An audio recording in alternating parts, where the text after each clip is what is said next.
convoluted because Josh likes to pretend like he's a good guy, but he worships and practices all these things that are inherently evil. It's mind-numbingly perplexing that I just can't quite figure it out. And maybe I'm just a stupid little troll who doesn't understand that maybe the dead body under the ground does want a little drinky poo. Maybe he's sitting over Jim Leahy's grave and he's like, oh, a little drinky poo for Jimmy boy? Maybe. I don't know. I'm not the expert here, obviously. Gag for shits and giggles. Like, how do you do it? Do you inhale it, or You can if you want to, but it's strong. I mean, like, so how are you supposed to like do it? Puff on like a cigarette.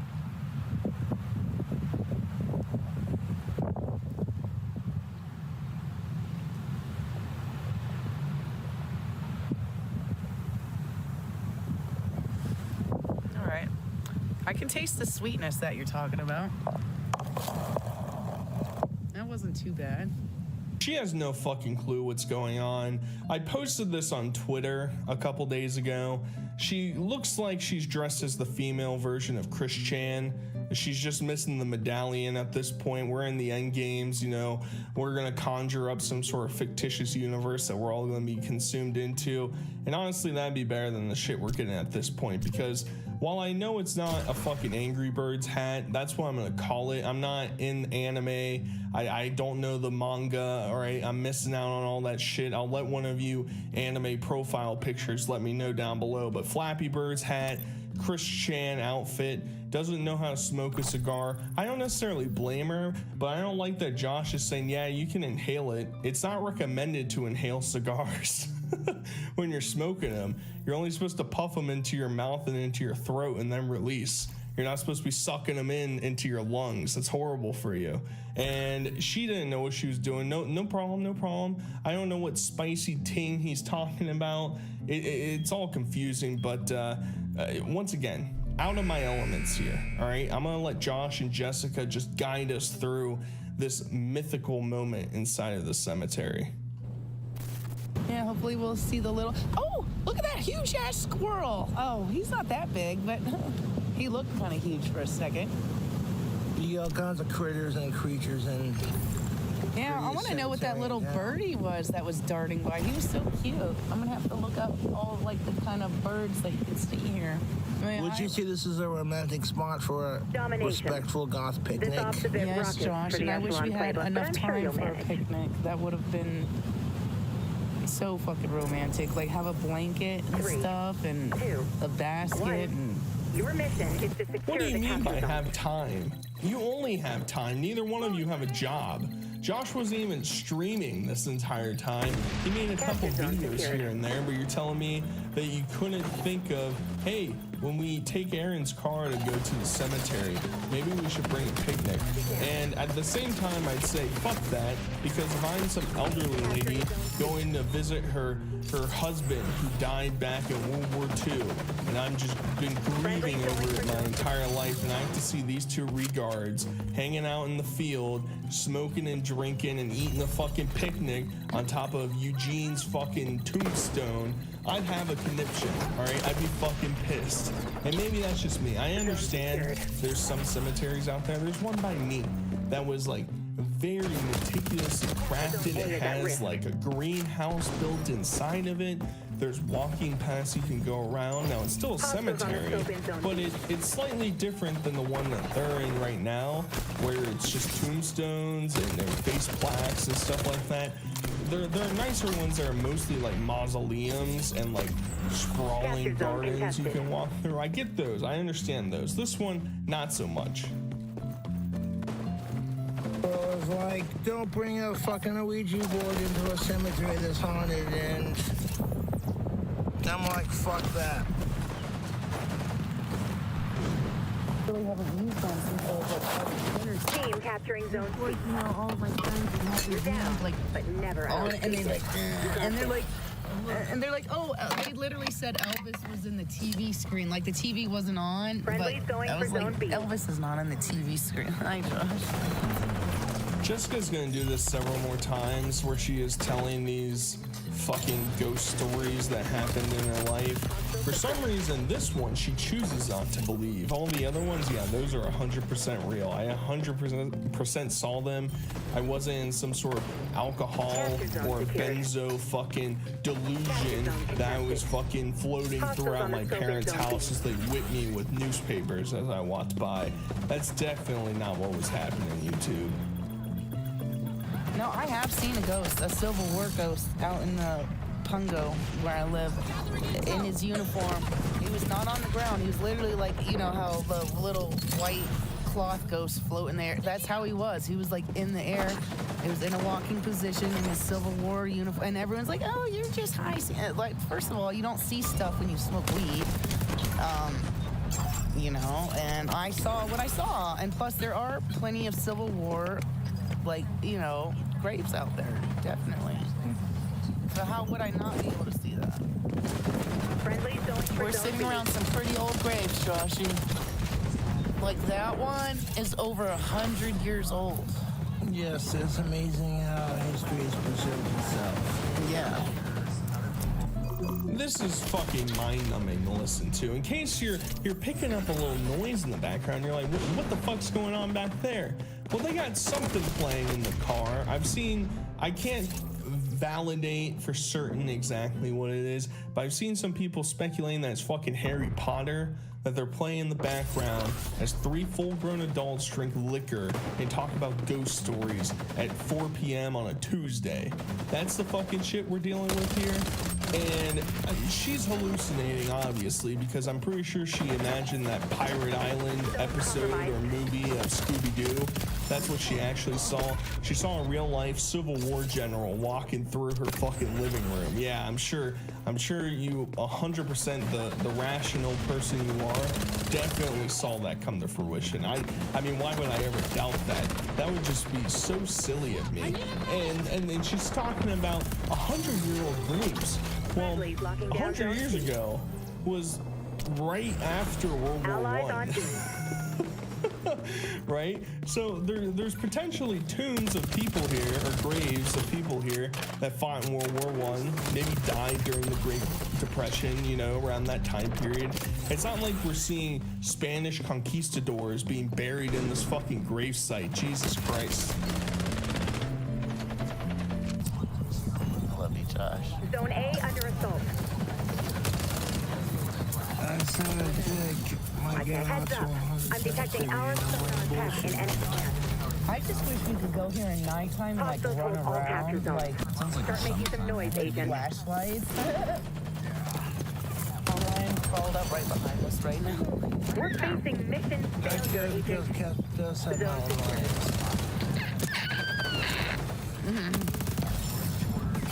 That's my pterodactyl. Take the zone. I want to be buried here with You you. know the mission. No, that's really They're on zone sweet. C. Hand in hand. I do. I'm serious. I love That's really sweet. Thank you for saying that. I love you, Joshy. No, You both Allies on deserve B. sobriety, even if you're not ready for that, Josh. You both deserve it because I care about both of you. A fucking pterodactyl with the snaggletooth fucking sharp dinosaur teeth making Don't be fucking mating compromised. noises with other bogs in the area, attracting him to the site, and then saying, I love you, to which Josh just doesn't respond to it and says, I can take my lovely lady to a nice haunted cemetery. That's most definitely what is up. And then says she wants to be buried with him. Mind you, this is literally a day after she threatened to kill him with an $8 machete, because that's a very particular number. I wonder how that happened. Well, there are very dull and crappy machetes you can buy on Amazon for that cheap. So clearly, she was getting frustrated out of her fucking gourd and was like, you know what? I'm gonna start looking at murder weapons to just absolutely destroy this man. I am shocked that we didn't see him die on this trip, but at the very least, I guess we can be grateful that he escaped Time to think about the extraction. one true Jessica. Do I miss Jessica? To a degree, yes, when she's not, you know.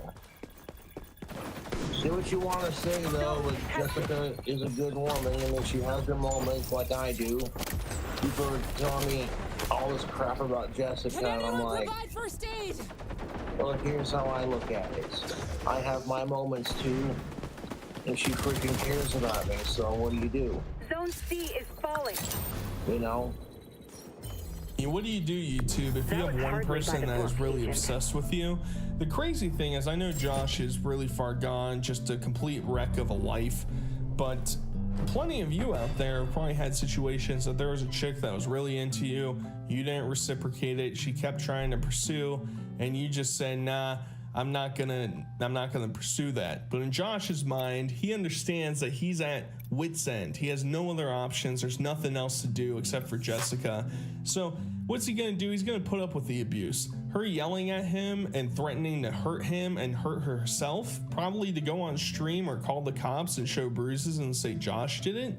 He's just gonna put up with that. It's all good, YouTube. And Clint, his lovely father, is just gonna let that go down. Obviously, we're gonna talk about the whole eviction thing here in a second, but it's not a good look for Josh to say, yeah, I miss Jessica to an extent. That's most definitely what you're looking for in a partner, buddy.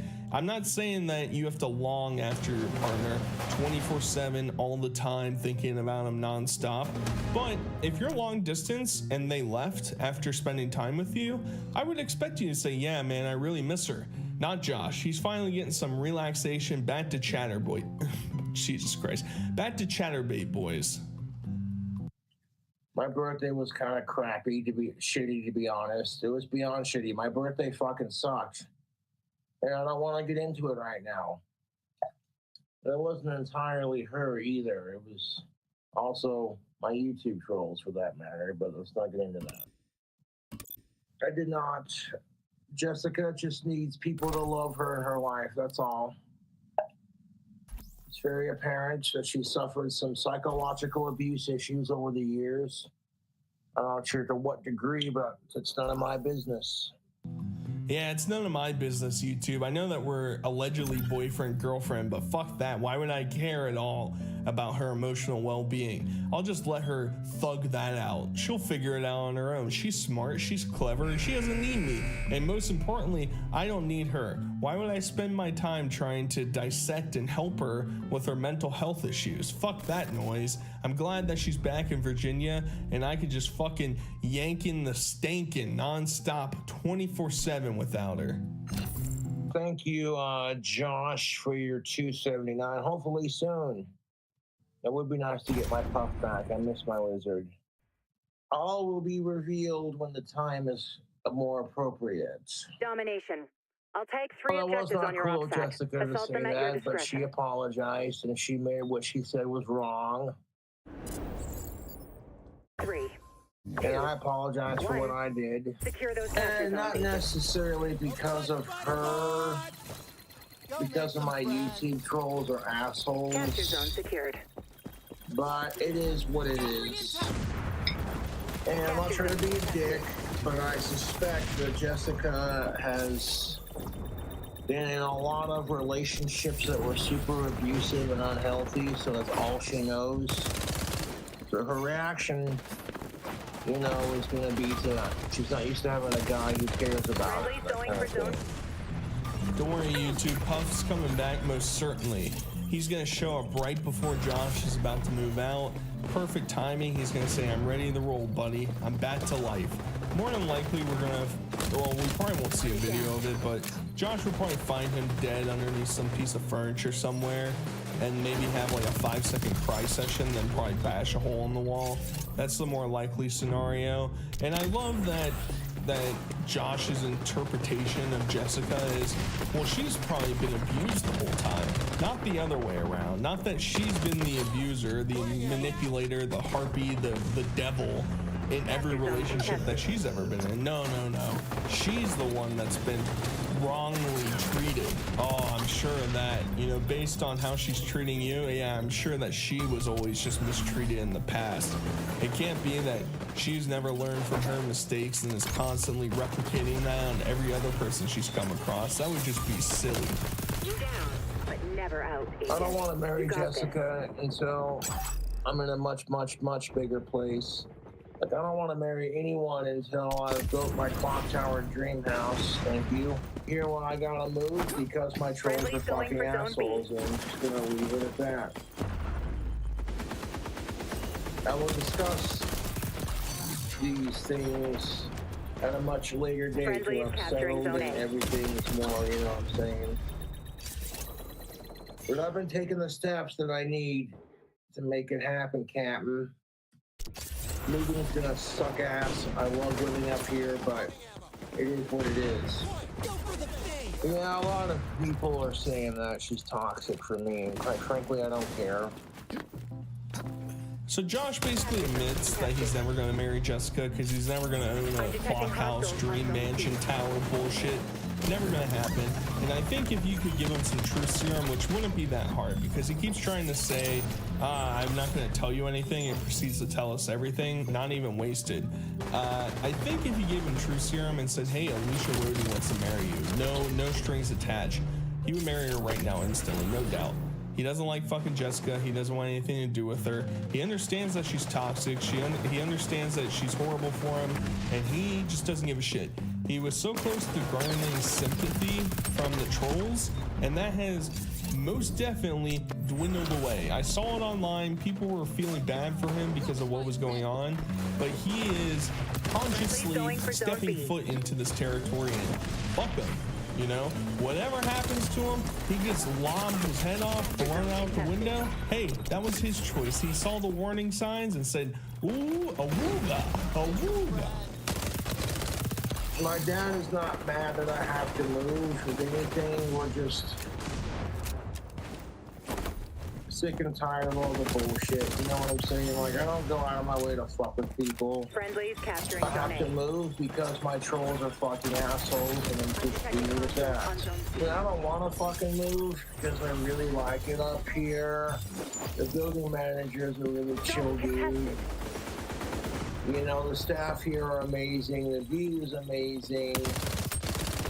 You like in Section 8 housing in Casper? That's why I want to know. He goes on to talk about how, oh, it's so affordable being around here, and it's like the state is paying for you to live wherever you're gonna be, dude. There's plenty of other fucking low-income housing that you can go create a disaster in. And the question sort of becomes, what is the new landlord gonna be like with all of his fucking bullshit that goes on? Like, is he gonna be evicted within like a month of being at the new place? That's what I'm most curious about, because I think running a lathe, spray painting, spilling alcohol everywhere, having the cops called on you, most places, I'm shocked that this place was so lenient, because if I was a landlord, and if I was the landlord of this building that he's in currently, I would have kicked that fucker out so quickly. Whether or not it's his fault, I don't give a shit. I'm not dealing with it, all right? Bye-bye. I'm tired of people bullying Jessica. You know what I'm saying? She doesn't fucking need missions in jeopardy, more fucking mental stress. The last time my YouTube trolls got me kicked out of my last apartment, I got into a bigger and bigger space. So you think they would learn? They're fucking with Cobra, just, you know what I'm saying? Doesn't secure all the zones. This should be familiar territory. I've never complained on my neighbors. I've never gotten a complaint in like the last 5 years. This is the biggest cap that's going on. I don't understand this complaint thing, because I feel like typically an eviction doesn't come out of nowhere. It's not just whoopsie doodle, here they come, because he's been in contact with the landlord multiple times, and now at the drop of a hat they choose to change their mind. That's weird. That's sus. I mean, part of it is, you know, I feel like because Jessica was interacting with more of the members of the apartment building, I feel like more people became aware that weren't as directly located around Cobra, and it just became a fucking hassle. And he thinks he's gonna be able to hide away his new apartment location. Trolls won't be able to find it. He'll give it out within the first week. He'll get wasted and people will find out instantly. It's not gonna be that hard. He's not gonna be able to trick them, all right? And he thinks he's gonna move to bigger and better places. Hey, maybe, you know, we have to move from Section 8 housing to whatever the next step is, and then Clockwork Dream Mansions right there, baby. Oh boy, oh boy. when I get posted up in a new spot, I'll let you know. I'll make a video and be like, I'm back. You're Stay alive, stay alive. I'm a woman's man, ain't no time to talk. I'm back. Long live Aussie, motherfucker. Only when I move into my new place, the trolls aren't going to have my address for a long ass time or ever if I can help it. And then what? You're not going to be able to send me stupid shit through DoorDash anymore. And that's what's really going to suck. He's starting to realize the ramification of his potential own actions. He loves the DoorDash that shows up to his apartment. He loves the liquor that they send him. He loves the air duster that they send him. He's definitely gonna let him know so he can get some free snacks, some free fucking poison to put up his body. That's most definitely what's up, YouTube. He's not gonna hide it from everybody, but he's staying alive. And I can't wait for when Josh has to try and move out of here. He's gonna have his dad do everything for him. He's just gonna stand around, do nothing. It's gonna be fucking glorious. And then he's gonna go to his new place. It's probably gonna be shittier than this one. He's gonna cry and complain. He's gonna cross his arms, say it's the troll's fault. Oh, chef's kiss. In the like 3 months from now when this happens, oh, it's gonna be great. Either way, I hope you guys enjoyed this video. Until next time, I'll talk to you guys later. Peace.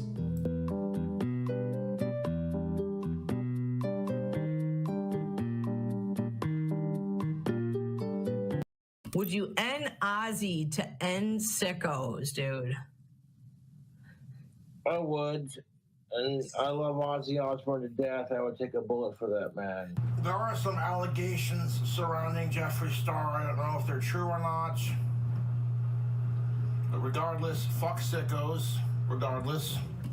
We're in for an interesting one today because as all of the detractors, all of the trolls, you, me, the guy down the street, we all understand that Jessica is an absolute train wreck. She is a harpy that is existing inside of Josh's life, yet he continuously is trying to defend her, even when clear and obvious presentations are given showing horrible things she's done in the past, horrible things she's doing today.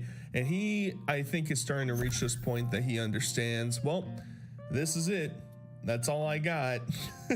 and that's just how he's going to move forward. The most interesting aspect is that 4chan or the farms, one of the two, I forget which one, just found an interesting post on a forum back in the day when Jessica allegedly, I'm going to say allegedly throughout this, worked at Home Depot.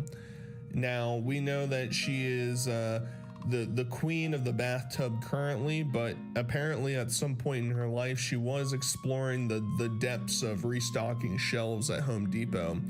But this post, which was from June of 2016, basically talks about the fact that they saw Jessica posted up on like an employee board or whatever, and that they are alleging that she had posted this guy's daughter on Craigslist asking for sex.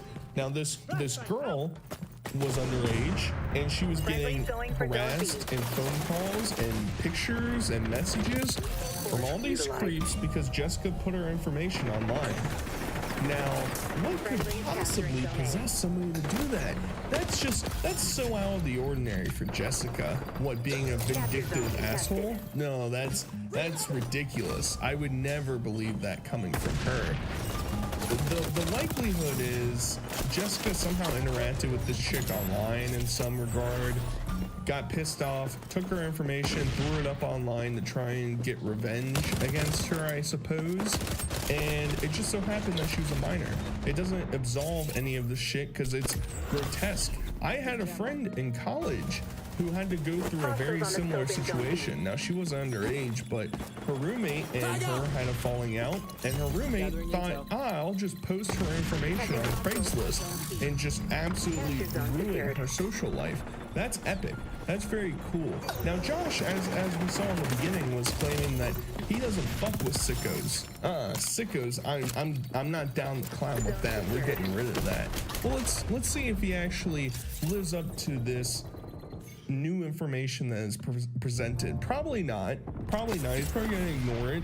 He's probably gonna say the trolls are trying to unearth stuff, but I think a post from 8 years ago, before Jessica had any relevance online, it probably has some amount of validity to it, right? Now, could this be doctored? Probably, but I don't know which side of the fence I want to take. As of now, based on Jessica's personality and everything else that she's ever done, I'm going to believe that this is true. Now, we're going to go through a lot of other things that Cobra's done, including the interview he just did discussing Jessica, so let's get into that. Enough babbling. Greetings, fellow YouTubers. A meat update. As I am moving out, I need to finish off the meat. It was down pretty low, so I topped it off. When you're moving, and the less food you have when you're moving, the easier it is to move. You can always restock at your other location, yes. I DoorDash my shit, so it is what it is. Having less things to move when you move is makes the experience much easier. That's most definitely what is up. He's figuring it out, YouTube's. Less carrying equals less moving. That's most definitely what is up. And I don't even know what he would want to bring, because I've moved a couple times throughout my life, and for the most part, yeah, you kind of plan like a week ahead, like, all right, well, for this upcoming week, I'm not gonna really buy all that much stuff. Like, I'm not gonna buy things that are gonna sit on the shelf for a while. It's gonna be like instant foods I'm gonna eat right away.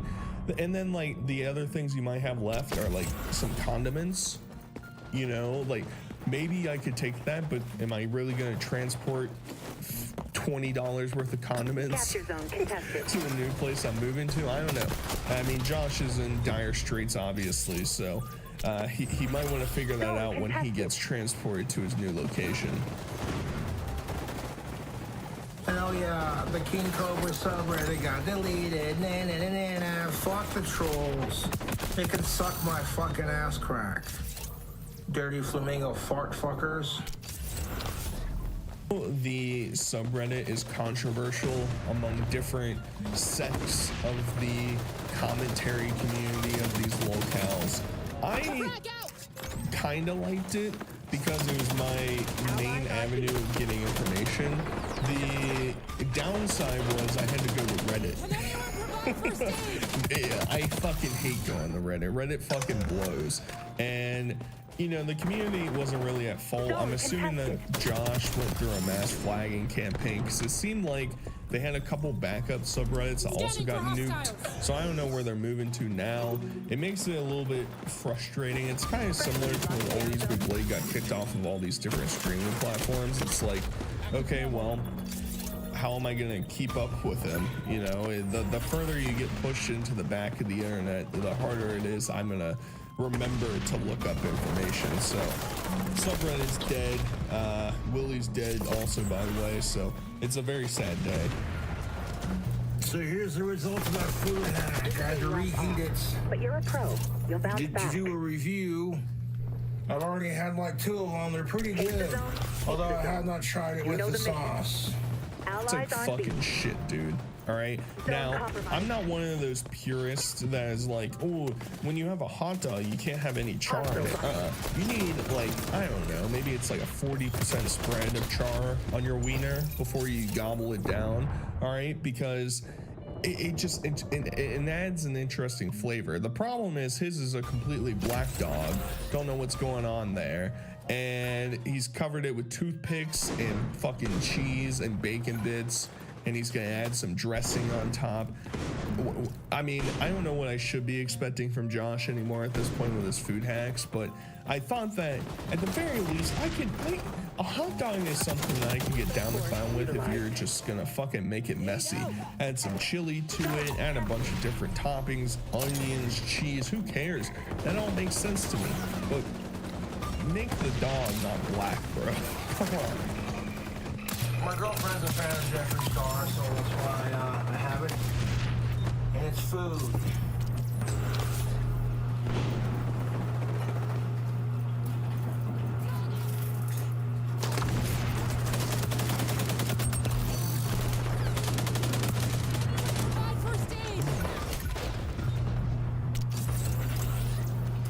Putting the horseradish and ranch on top is actually a great idea. Team's going for Filming your food hack while you're running the dishwasher is most definitely what is up YouTube. I don't even record videos in my kitchen, obviously, but whenever I have my washer dryer running, my whatever, my dishwasher, something else is cooking, whatever. I'm not filming, I'm not recording because I think it's annoying. You know, there have been times that I've had like storms going on outside, or at one point I think I filmed on 4th of July and there are fireworks going off. That's just absolutely retarded. Me, you included, can't be doing that, Coogs, can't be doing that. Now, a follow-up, the fact that Jessica likes Jeffree Star is enough for me to know I can throw this person into the trash. Now, I'm not involved in that community at all. I can just, based on looks, sorry, is that too judgmental? Should I say, well, it's what matters on the inside, guys. Well, apparently what's on the inside is also bad. But don't worry, Jessica's a fan, so I know to stay as far away from that as possible, and I'm very anti hearing a crunch when you bite into a fucking hot dog, bro. What is that? What is that? It sounded like he was eating a bag of chips. Pickles. Get that shit out of here. All right, so, okay, get serious for 1 second. Are you happy? Are you happy? I'm content. Yeah, well, that's good. I want you to be fucking I'm content. content at my apartment, but I've got a new place. I'm not going to say when I'm moving out. No, I know. So, what do you think it is? You think it's trolls? Yeah, the trolls have been bullying the conquistadors nonstop for like the last 6 years. And the new owners had enough of it. We got some new owners. Yeah. And the YouTube trolls are leaving a bunch of bullshit reviews on the Google reviews. Yeah. And the new owners were not aware of the whole situation. They were mortified. Josh legitimately thinks that in the 5-6 years that he's lived at this apartment complex, that he hasn't been kicked out until Jessica has come around. But no, it's the trolls' fault, guys. It's the trolls' fault. Surely correlation does not equal causation in this point of view, because Jessica shows up twice, he gets in trouble horribly both times, and the second time he mysteriously is getting evicted. That's odd, YouTube. That's weird. And you know, at this point he is like deathly afraid of Jessica. I think it's pretty obvious because he never acknowledges that he loves her. I mean, we saw a cemetery video of him saying nothing in response to that, her saying, "I want to be buried with you." What the fuck is that?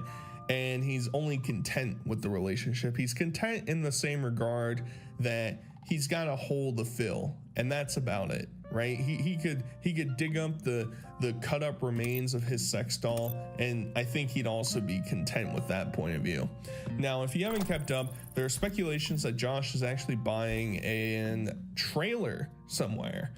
Now that's gonna be epic. Trailer Park Boys saga with Cobra is most definitely what is up. He said he can smoke inside of his new YouTube room or whatever, and allegedly it's too small for Jessica to be able to fit inside. I don't know how that works out, but that's pretty funny excuse from Josh. Courtney Knight, ask him if he and Nal are engaged. We are not. You're not. He just bought her a fucking moon rock, which is a dank ass fucking ring, dude. It's beautiful. It's fire opal, yes. You're just gonna go rent though, right? You're not buying anything? Tell me to shut up. I got something bought. Yes, just waiting patiently. I will be able to smoke in my new place, dude, but only in my YouTube room. Yeah, because it's your place, dude. That's why. It's your place. Domination. That's okay, fucking free awesome, objectives dude. on your OPSAT. Assault them at Now, your this discretion. moment here is why people think that he bought a trailer somewhere, is because he said he bought something. I'm still kind of skeptical with it because, first off, is Clint just going to be throwing around, I don't know, 20 grand? I don't know how much a trailer cost. I'm sorry. I'm just speculating here. Is he going to just throw away 20 grand for Josh to burn down that bitch in like 12 seconds? Maybe he's done with having to deal with landlords, but I don't know. I don't know what this park looks like. Maybe the houses are too close to each other, and at that point, he's gonna get way more fucking disputes going on there than in his apartment building, probably. I really don't know, but he's at least looking forward to it, right, YouTube? That's what really matters. Josh is just he's all peaches and roses. He's saying, oh yeah, you know, I'm upgrading, baby. I got a YouTube smoke room now. Jessica won't figure out where I'm at. I own it now, which is confusing because he obviously doesn't have any money because he's always crying and complaining about being negative $4 bajillion in debt, and everybody has to help him out to get out of it. So I don't know. He's gonna have this air of confidence, and he even says it later that he's like, oh yeah, well the trolls, they don't have an apartment, they don't have a girl. I think his like perception of who we are on the internet is wildly skewed. Is she okay with you having female friends like me? Yeah, I'm sure she's fine with it. As long as I don't shoot at her. At risk. No, she isn't, Josh. She's gonna be mad at you for this. No, she's fucking not. She's super cool with Fangirl Kate and I are fucking peas and carrots, dude. She's good with Fangirl Kate, and she's a close friend of yours, dude. So she's good with that. I need to start doing a little live stream.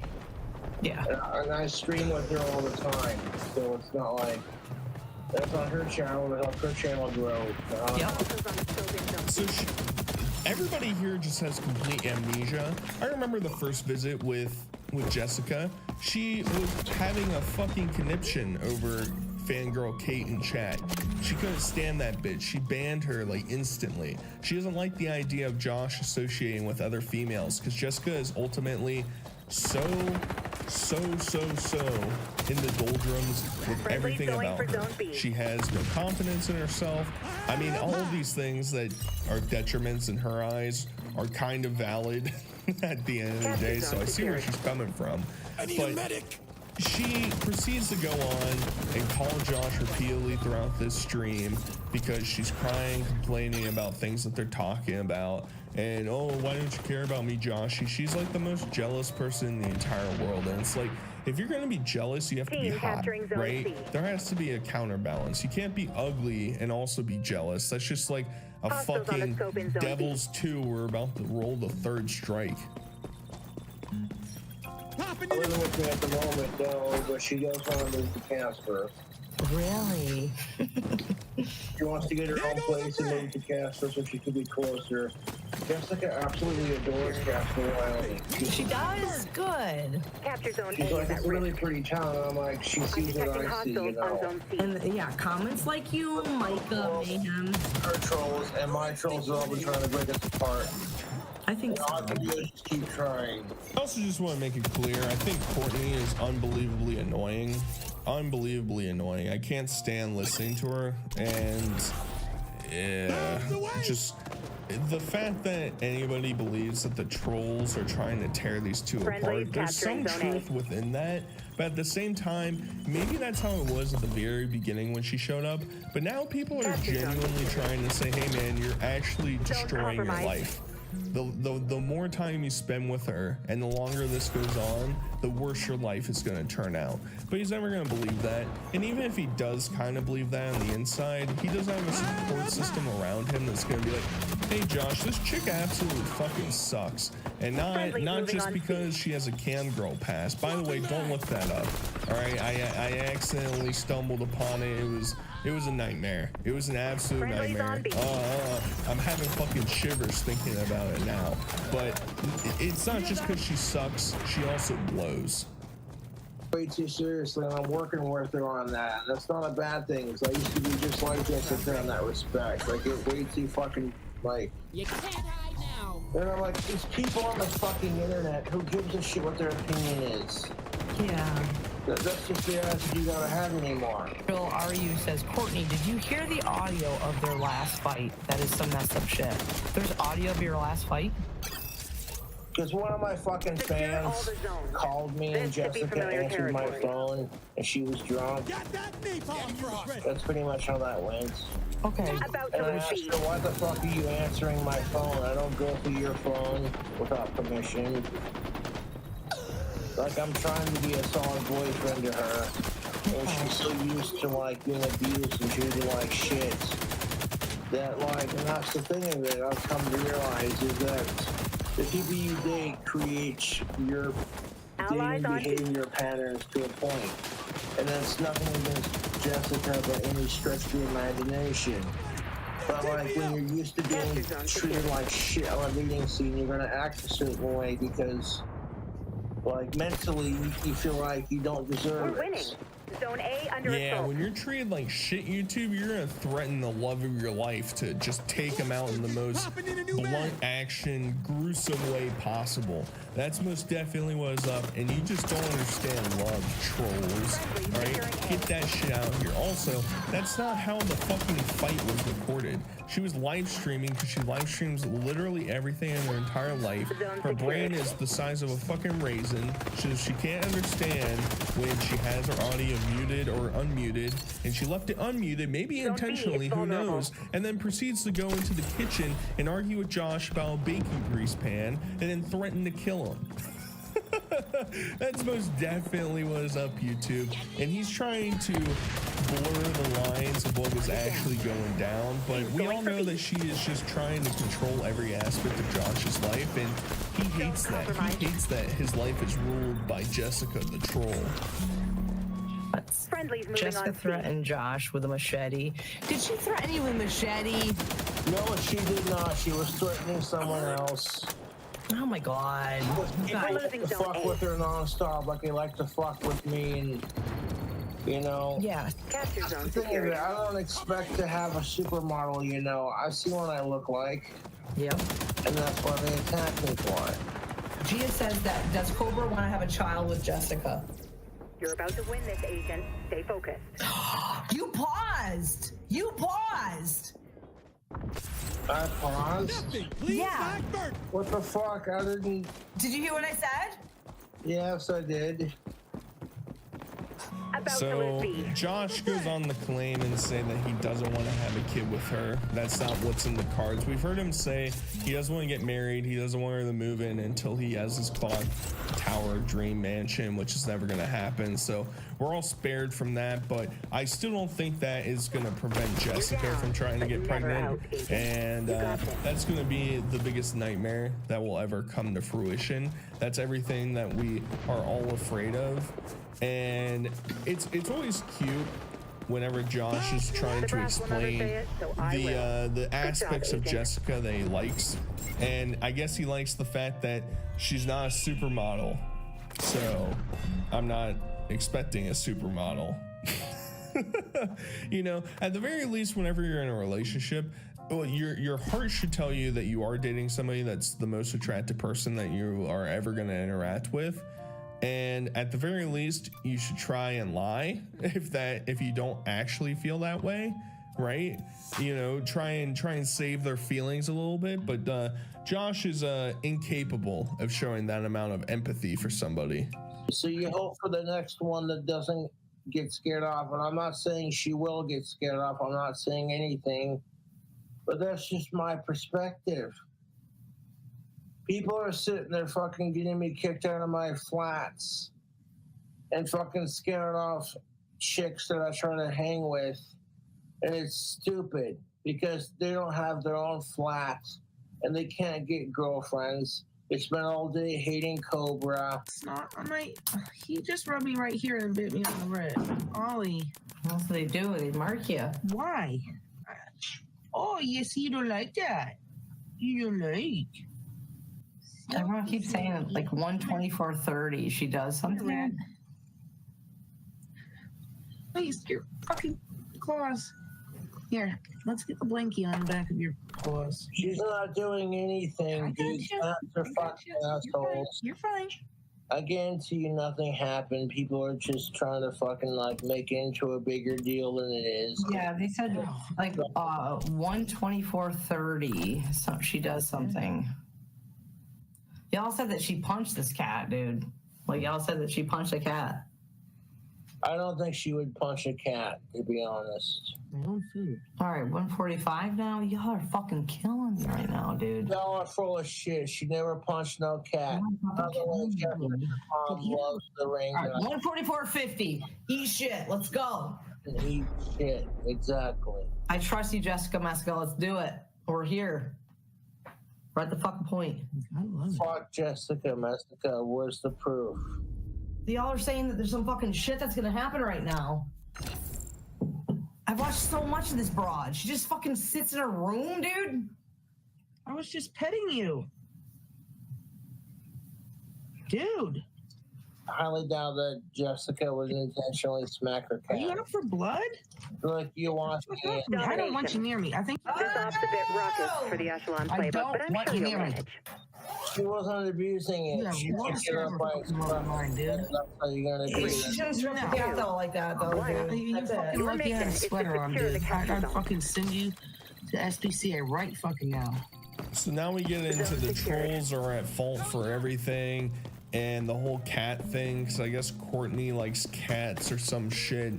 And in all honesty, in terms of this clip, I mostly just see Jessica grabbing the cat by the nape of its neck, which isn't the worst reaction to it. Maybe I'm missing something. Maybe she hit it. Maybe she punched it. Maybe she was, trying to duke it out, trying to uppercut, maybe throw a sucker punch in there. Maybe I missed that aspect. But in terms of the grabbing the cat by the nape of the neck, I think there's much worse things. I think we've seen other locales do much worse things to their pets. And I don't know. I do think that it is a sign that we should be more vigilant, because it wouldn't surprise me if she does just neglect and abuse her cats all the time. It wouldn't surprise me, but in terms of this instance, I don't know. I mean, she's getting bit by the cat, kind of annoying. You kind of have to assert your dominance a little bit, but I don't know. I'm not trying to take the side of Jessica here. She aggressive to you though, like that? Yes, she's attractive to me, and she's Aggressive to me, and she Friendly going for zone B. that we quit talking about her on screen. Josh, is she abusive to you though about like the way? No. Zone secured. Part one was found. Stop playing Jessica. Capture zone Shit. contested. Just stop. Stop talking about it on your fucking channel, please. Just stop. It's Okay. giving me anxiety, and I don't want to fucking deal with the fucking repercussions. Okay. Stop. Fucking assholes. This is a rough op, but you're a pro. Bounce back. Courtney, I'm stopping it right now. It's gone. stop it right now. No, I'm serious. And this is the hook, line, and sinker for all of us to understand that Josh knows that everything that's going down is bad. He understands, and it's giving her anxiety, guys. Her faults and her truths of what she is live streaming online are being clipped and uploaded for everybody to see just how a horrible person she is. And just like Josh, whenever he does horrible shit, or any other locale, and they're like, oh my god, they're taking all my shit out of context. They don't even understand. It's like, holy fuck, it's still you on the video, right? You're still there, right? And he's gonna piss and moan. He fucking sucks. I mean, anybody that still has sympathy for Josh is an absolute fucking regard. There is no point anymore that any of us should feel any sympathy. I'm looking forward to the downfall of this relationship. Who knows? This whole new sicko allegations might actually bring the end to it, and maybe she'll go batshit insane. Who knows? But either way, hope you guys enjoyed. Until next time, I'll talk to you guys later. Peace. Capture zone secured. Changing magazine.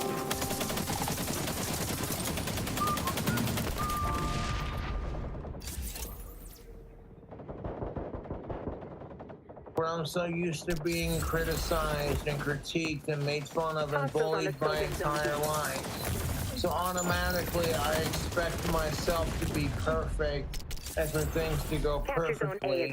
And when it doesn't, I freak. This apartment complex was built in the 1970s. So it's like, you know, it's got some history. Hostiles on A. So it wouldn't surprise me if there was a ghost in my apartment. Or the ghost from my last apartment followed me here. You know, if a ghost from my last apartment followed me here, I'm cool with it. New Year's, same Josh, I suppose. We basically are going to go through an entire live stream ensemble of Josh just losing his mind. And it's no surprise we've been experiencing and predicting this to occur as time has gone on. But this time it's a little bit different. We're getting wasted, no doubt, but we're not getting so wasted that other people are interacting in the sphere. No.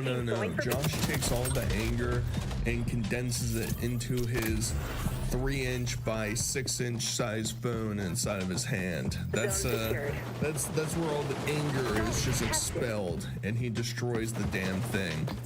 So basically, this live stream was 5 hours long, and it made me just sit here and ponder and be like, damn, this is the like 9 to 5 type of grind that Josh thinks that he's actually experiencing. Him sitting there and drinking and yelling at trolls and breaking his phone in 5 hours. That's all in a good day's work, YouTube. Most definitely what is up. Also, Josh, you haven't mentioned Puff in weeks. Where's the Puff update? Is Puff dead? Let me know. I'm like, YouTube want to block my video because I guess I sang a song that was not approved for YouTube use. And they're like, we're going to block your video worldwide because you don't have the permission to sing that song. Zone C compromised. And I'm like, it is what it is. I appreciate YouTube not deleting my account because of this. It's just going, we're going to do fucking the video, you know? Nothing you can do about it, man. It's nothing against my cult. I guess I must have fucking sang a song that wasn't approved for YouTube for use kind of thing. And I'm like, well, it is what it is. Did I miss out on Josh joining a cult or creating a cult? Did I miss that entire arc of history that occurred in the Cobraverse? I must have, because I'm unaware of some cult. You know, maybe the cult of personality that surrounds Josh, maybe that's what he's referring to. I don't know. I mean, it's hard to keep up with the Boglum every once in a while when he's trying to explain things. But for somebody that's been on YouTube for so long, you should understand that playing basically any copyright, anything, movie, TV show, music, etc., is gonna get you absolutely shit canned. They're gonna slam dunk on you. Like, even if I've had issues in the past of like making parody clips of existing copyright material without the audio, just the physical. I mean, Smosh struck down one of my videos in the past because I used their videos in the background as I was talking. I mean, that's the type of shit you have to deal with. So it's no surprise you're really not in any jeopardy. You know, they'll just like either say, yeah, you can't, this isn't going to be viewable in these countries, or we're going to take all the revenue from it. But like, really, it doesn't put your channel in that much jeopardy. But hey, I'm going to let Josh believe what he wants to believe.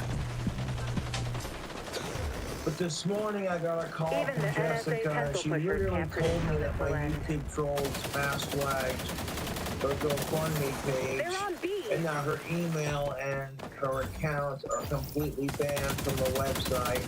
And I'm like, that's bullshit. Just because my YouTube trolls can't get laid, or they can't get a girlfriend, they gotta take it out on Cobra. And I'm like, that's complete horseshit. Y'all can't stop sucking my cock. So like, fuck that, dude. Dude, I just farted, and holy crap. Woo! Zone contested. Mission I accomplished. farted and it smelled nasty, dude. Got a little stank on that gas. Damn, Jessica, you're really missing out on one dreamy man over here.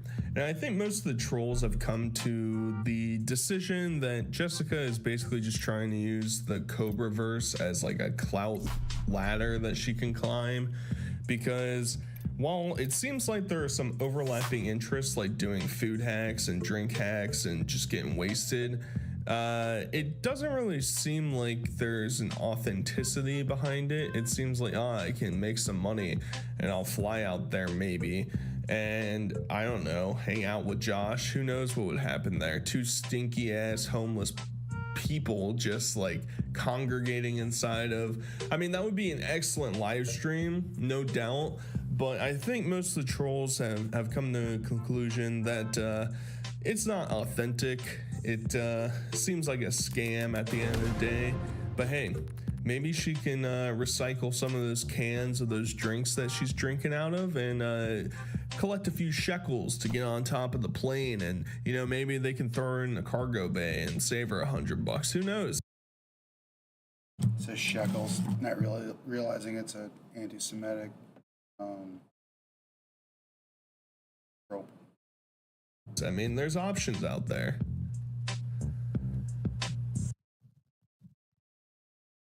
Our friend saturated content is definitely internet.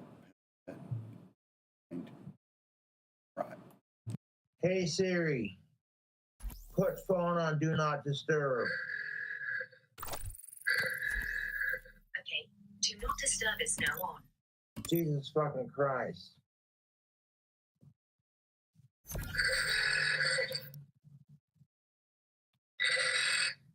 Oh God, oh God, oh God. I am Disco Man. Shut up. Like, okay, hey Cobra, I'm a fan of your videos. I'm like, cool, I appreciate it. Can you like fucking wait till done streaming? No, I can't, because I gotta tell you right now. Fucking stupid phone. Domination. Play the song. I'll take 3 objectives on your OPSAT. Assault them at your Oh discretion. my fucking God. No, of course not. Because. 3, 2. Oh, I shouldn't have 1. fucking done that. Secure those That capture was zones, screamed agent. a little funky.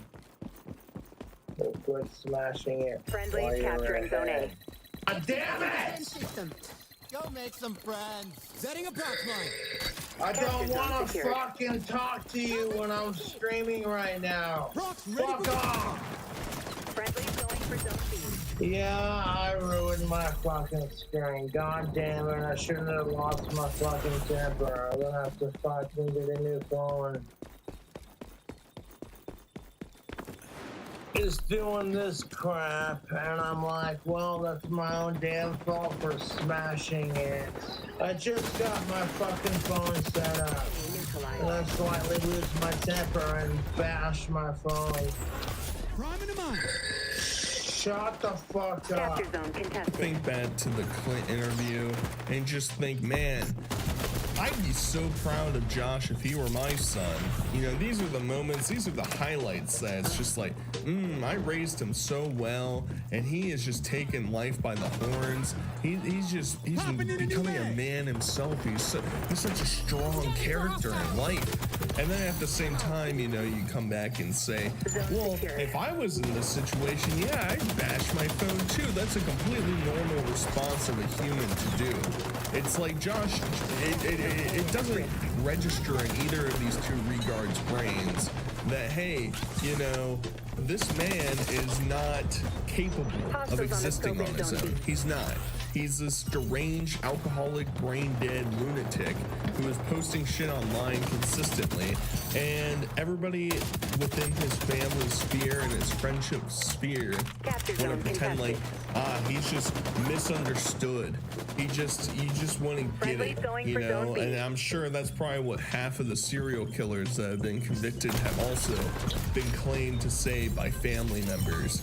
You know, it's very odd. It's very odd that somebody would react like that to their phone.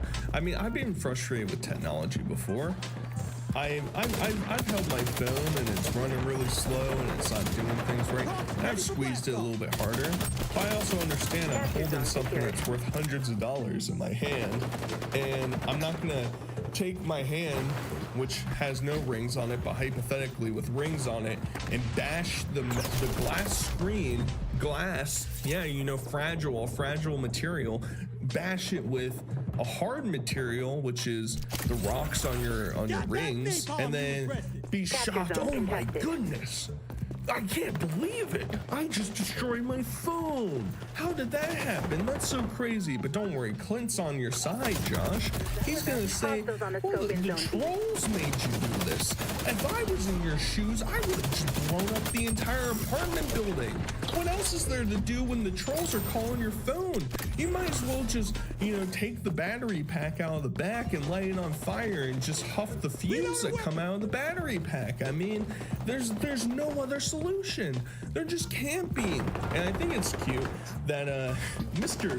Josh over here, he likes to masquerade as this LGBTQIA plus etc. type of person who is I'm an ally. I'm on your side, everybody. And then he is being pretty liberal with the F word. You know, I'm not one to object. You know, sometimes that word is necessary in what you're explaining, and maybe that's how Josh felt, but yeah.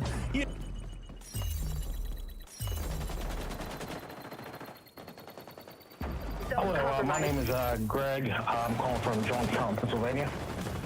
Greg from Jonestown, Pennsylvania? Johnstown, yes. Johnstown. What's on your mind? Well, I actually want to discuss the implications from a common law standpoint of Magna Carta in regards to the recent meeting. Actually, no, I just wanted to mention something about the debate. Okay. I apologize. Okay, so I consider myself a fairly high information voter. You know, my family was always, you know, I'm 45 years old. I remember my parents discussing watching politics. I got a poli-sci degree. When, you know, people online would say you're a George Soros shill, that was actually correct for me. Right after college, I worked for America Coming Together as a George Soros operation in the 2004 elections. So I consider myself fairly high information. I try to keep up on things. I watch your show, watch Call Media, read things. You know, I agree with you guys. A lot of times I'm probably 50% progressive, 50% liberal. One place I've disagreed with you guys traditionally has always felt Joe Biden was actually a pretty strong candidate to go against Trump. I just felt like he had a certain, whatever it was, you know, energy that was actually a good counterbalance for Trump. The things that hurt Joe Biden, like him tending to be dishonest, kind of didn't matter against Trump because Trump was so much worse and all those factors. Yeah. But, by the way, caller agreed with you in 2020 once he got to the well, maybe, I don't know, at some point. I think that you were absolutely right in 2020. And by this time in 2020, he was up 7-8 points in some national polls against Trump. Yeah. I mean, I actually felt in 2016, you know, obviously, even though I'm probably a little bit close to center, I did still want Bernie to get in there. But I remember when Hillary became the established candidate, thinking, oh man, you know, I think Biden would be a better establishment candidate at that point. But, you know, I watched the debate just like everyone else, and I was concerned for all the same reason you guys were. But, you know, I also think good for a president to be fully functioning, and I'm not sure if he's 100% there. And I was really concerned about people's reaction. And what I'll say is, outside of my circle of friends who are also highly politically motivated, people didn't care nearly as much as I thought it did. And I'm not saying it's not going to matter, and obviously we're seeing polling data shows it does at least matter somewhat. But there was like no buzz on Facebook, which, my Facebook is just feeds of people I know from the gym, things like that. I haven't heard anybody talking about it in person, so it didn't resonate quite as much as I thought. And my only thinking is, every time I would see clips of, Joe Rogan saying, Biden, he's completely demented. Look, he's trying to shake hands with a ghost. I would go back and I would look and I would see the full context of the clip, and it looks like Biden was just making a gesture to some guy off stage, But I think most people already have it in their heads and have for a while that Joe Biden has a little bit of dementia, which I don't think he's at the point of having demented even after that debate. But so I don't know if it necessarily took on as big a significance as I initially feared. Having said that, it was certainly not good. And my only hope is if he does stick around for the debate, that it was a case of, him combination being over-prepped, taking the wrong approach, trying to turn him into a policy wonk at 81, and maybe he took cold medicine. I don't know. That's my only hope, that he can at least rebound from it if he's going to stay in. Well, but at this point, Go ahead. Go ahead. No, I was just going to say, if Trump does pick up another 3 or 4 points, even if Biden is a lot better, and there's a case of the cold and cold meds and all that, some people are saying, even if that's the case, will Trump even give him another opportunity to debate, Trump? Because I could see if Trump starts pulling the lead, he's going to say, well, there's no reason to give him, just like Trump hasn't announced his VP. Their original plan, I'm sure, was to, if this debate went bad, boom, hit the VP. That way everybody will be talking about that. Yeah. They didn't, so they're leaving to talk. Yeah, Emma actually made that. Let me just respond to what you're saying. Emma made that point actually before the show. It was saying, he's smart enough to know not to step on the story right now because the story is Joe Biden. Let me just say this, is that I certainly entertain the possibility that low information voters, people who are that engaged may have a different reaction to this debate than others. And I think the reaction probably in terms of looking at sheer numbers is not as intense as at moments I thought oh my God, he's going to lose 10 points.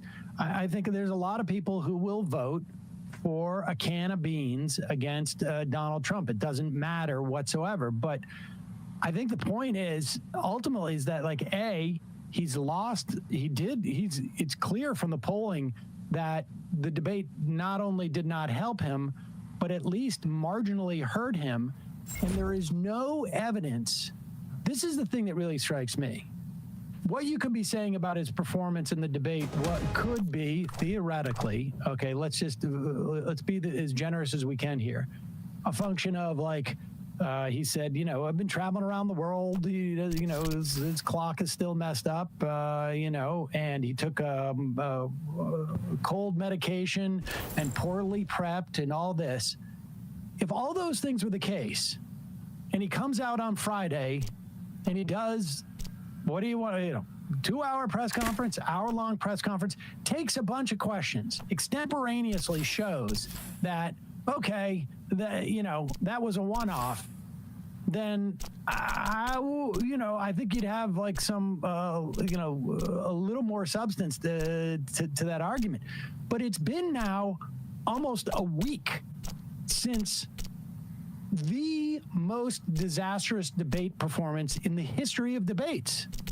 And for a candidate who was already underperforming where we want him to be, and we see now the polls trickling in, we see the campaign was completely ineffective in pushing back on the narrative that just kept developing.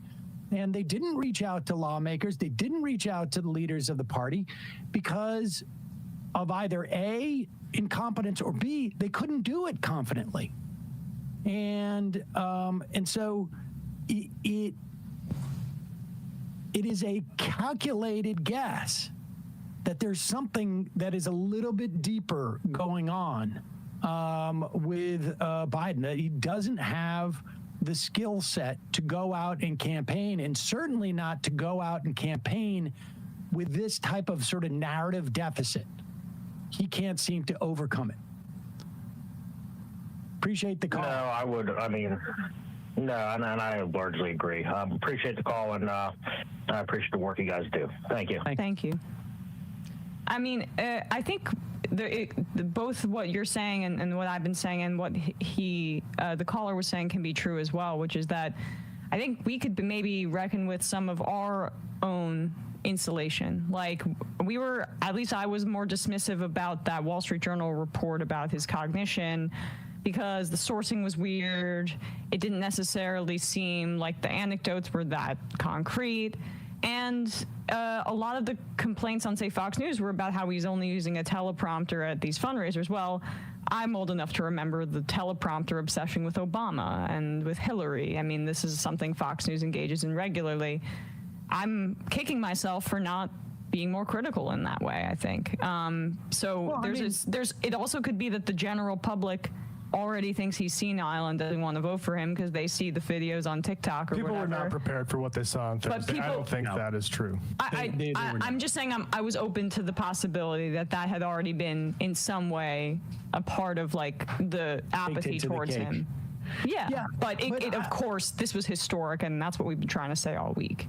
I will also say, though, I mean, I'm old enough to remember Reagan, and Reagan was, I don't know if he was lucid, I mean, he was for those last couple of years, at the very least, of his presidency. I don't know if he was in, how lucid Leslie he Stahl was. said she's basically just completely like blank and out there in the mid 80s, like 86 or something like that. Yeah, and if Reagan, but Reagan was going into that re-election effort with extremely high approval ratings, ended up winning in a landslide. And but my point being, like, I'm not even sure, frankly, how much those faculties are important for those faculties are important for an administration that's already sort of shown what they can do. I mean, again, put aside some of the foreign policy stuff, obviously the rabid support for what Israel's doing.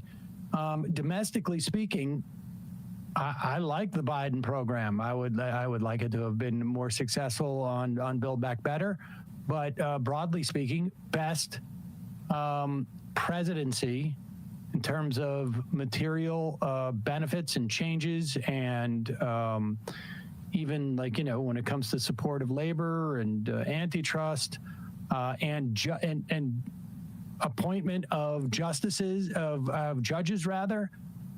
Nothing comes close in my lifetime, and if the people around him continue to do that, and he's just sitting there, so that he can stroke people's face when they come into the Oval Office, then fine. But the problem is he can't win in this way, yeah. And all he has shown with that debate performance is a failure to have the ability to win. And he's had a week long of opportunity to come back out and say that was a one-off. And they have not put him in a situation where he could prove it. And the only situation has got to be one where it's like sort of live questioning. He can't do it. Yeah, he's not capable. I agree, but I think they're won't do it, can't do it is the exact same thing at this juncture. And sure. I suspect he won't do it because he can't do it. They're projecting strength now. They're saying that they're on the ticket together. They're telling that to the staff. They'll do that until the 11th hour. Or unless they do the switcheroo. Yeah, you know how Biden's egos to be the vice president again. He already was seething that he was basically boxed out because of a backroom deal between Hillary Clinton and Barack Obama when she was made Secretary of State after that knockdown drag-out primary in 2008 when Hillary ran a super racist campaign against Obama. I think people forget that. But the way he talks about himself in the press of like, yeah, I've been counted out my whole life. He feels like most of the time they were right. Most of the time. But he feels there's no way he's switching into the vice presidency. Look, we don't know his ego, but let's assume for a moment that it is, as you say. I'm not sure that it doesn't feed his ego to be like, she can't do this without me. So I get it that maybe I am, there's all these people who have a complaint with like me as a campaigner. Okay, fine. But let's be honest. She can't do this without me. I need to be vice president. I mean, I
Did someone knock on my door? Forgot I was streaming.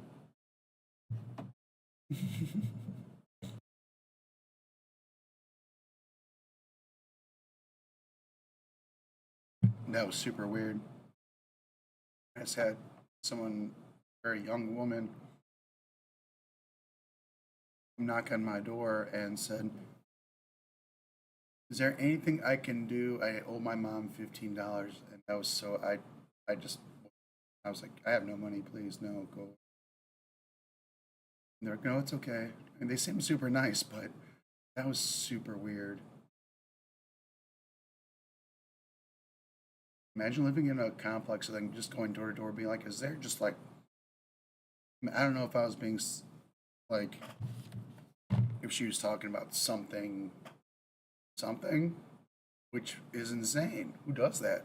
Even if that's what they were talking about, but like, what? Like, want me to like mow my yard? I don't got a yard. I'm in an apartment. Or like what?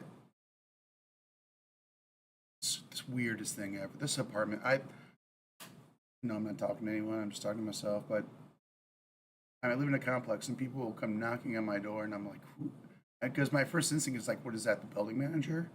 And why wouldn't they just email me who's knocking? And it's always something super weird. Like just now, some random young woman asking, like basically like, "Yeah, any work?" No, and I have no money. I'm chilling. It's Saturday, I think. Tell me today's. It's 4:20, yo, on Saturday.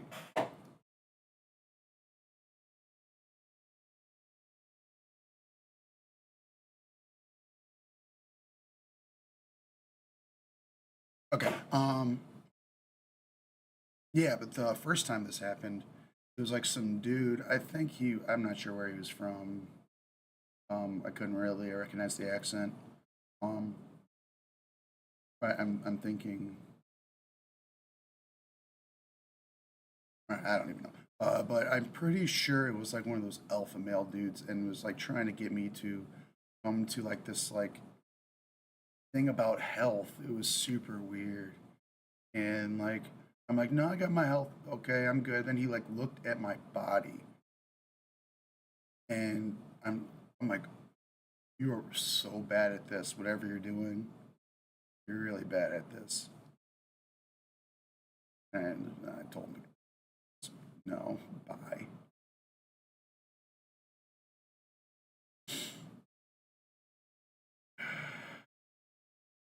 One in the chat if you've ever had an alpha male come to your apartment door and try to get you to come to some fucking weird thing. Nobody, huh? Yeah. It's me, I guess. Lucky me. Wait! I got something crazy to tell you. My house is being haunted by crazy good deals. Oh, here's a ghost now. Oh, he's wearing, we got new merch. We got Ghost, stop moving so much. Oh, look at the ghost posing for the Papa Meat Bowl shirt. Here, take that shirt off, Ghost. Whoa! He's do a little dance. Whoa! It's the Meat Canyon Brain Food shirt. Look at him. Look at it. And luckily, we got another shirt, don't we, Winslow? Yeah, it's the best shirt. The Winslow XP shirt. Whoa! Don't buy my shirt. It's the best. Winslow, shut the f up and let me sell this. Oh, fuck you. Look at that. We're profiting off his likeness, and Winslow's not getting a goddamn not a single penny will go to Winslow. Yeah. So please buy the shirts at full price right now in the link below.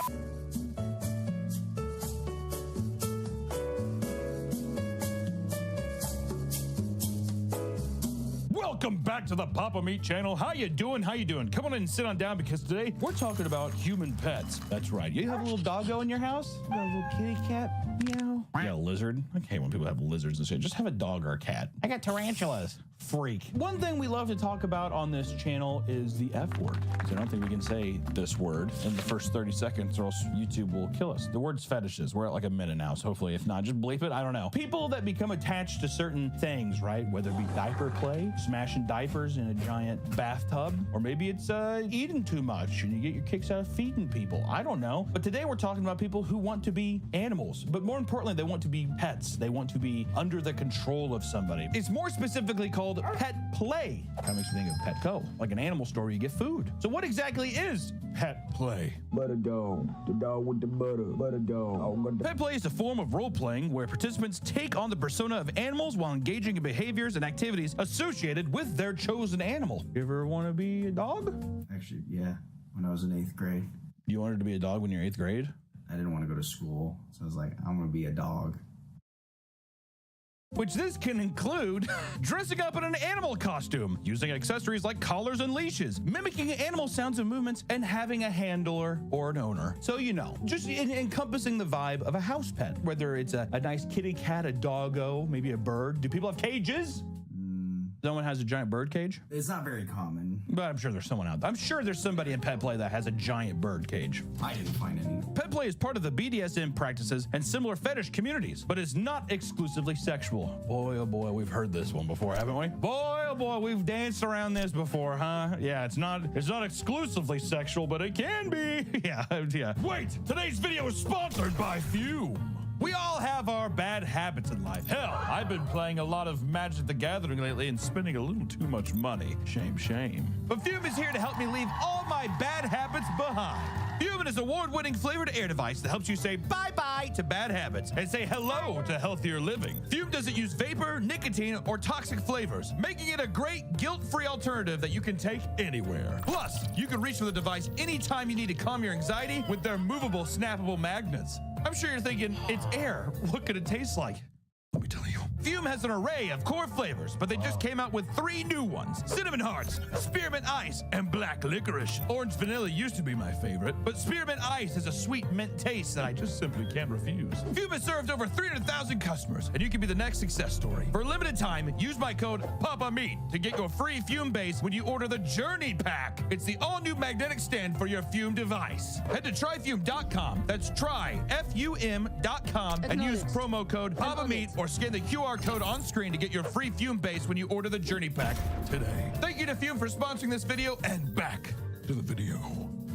Some who participate in pet play find it a form of stress relief, a way to explore identity, and simply, it's just a playful activity. It's not sexual. Domination. Stop this saying scenario I'm is stressed. kinetic. Plan accordingly. Harder. This leash isn't tight enough around my neck, kind of thing. Also to note, pet play does not involve any actual pets, just adults pretending to be pets. So no animals are actually involved. Usually, I didn't deep dive that far. We didn't deep dive down that far. I'm not trying to see any kind of, I'm just, we're gonna nip in the bud right there. The exact date that the pet play movement started is not known, but it began to gain a following in the mid to late 20th century, sometime after World War II, which it was, everybody was stress relieved back then. They were just like, I can do what? The Nazis are gone. I can be who?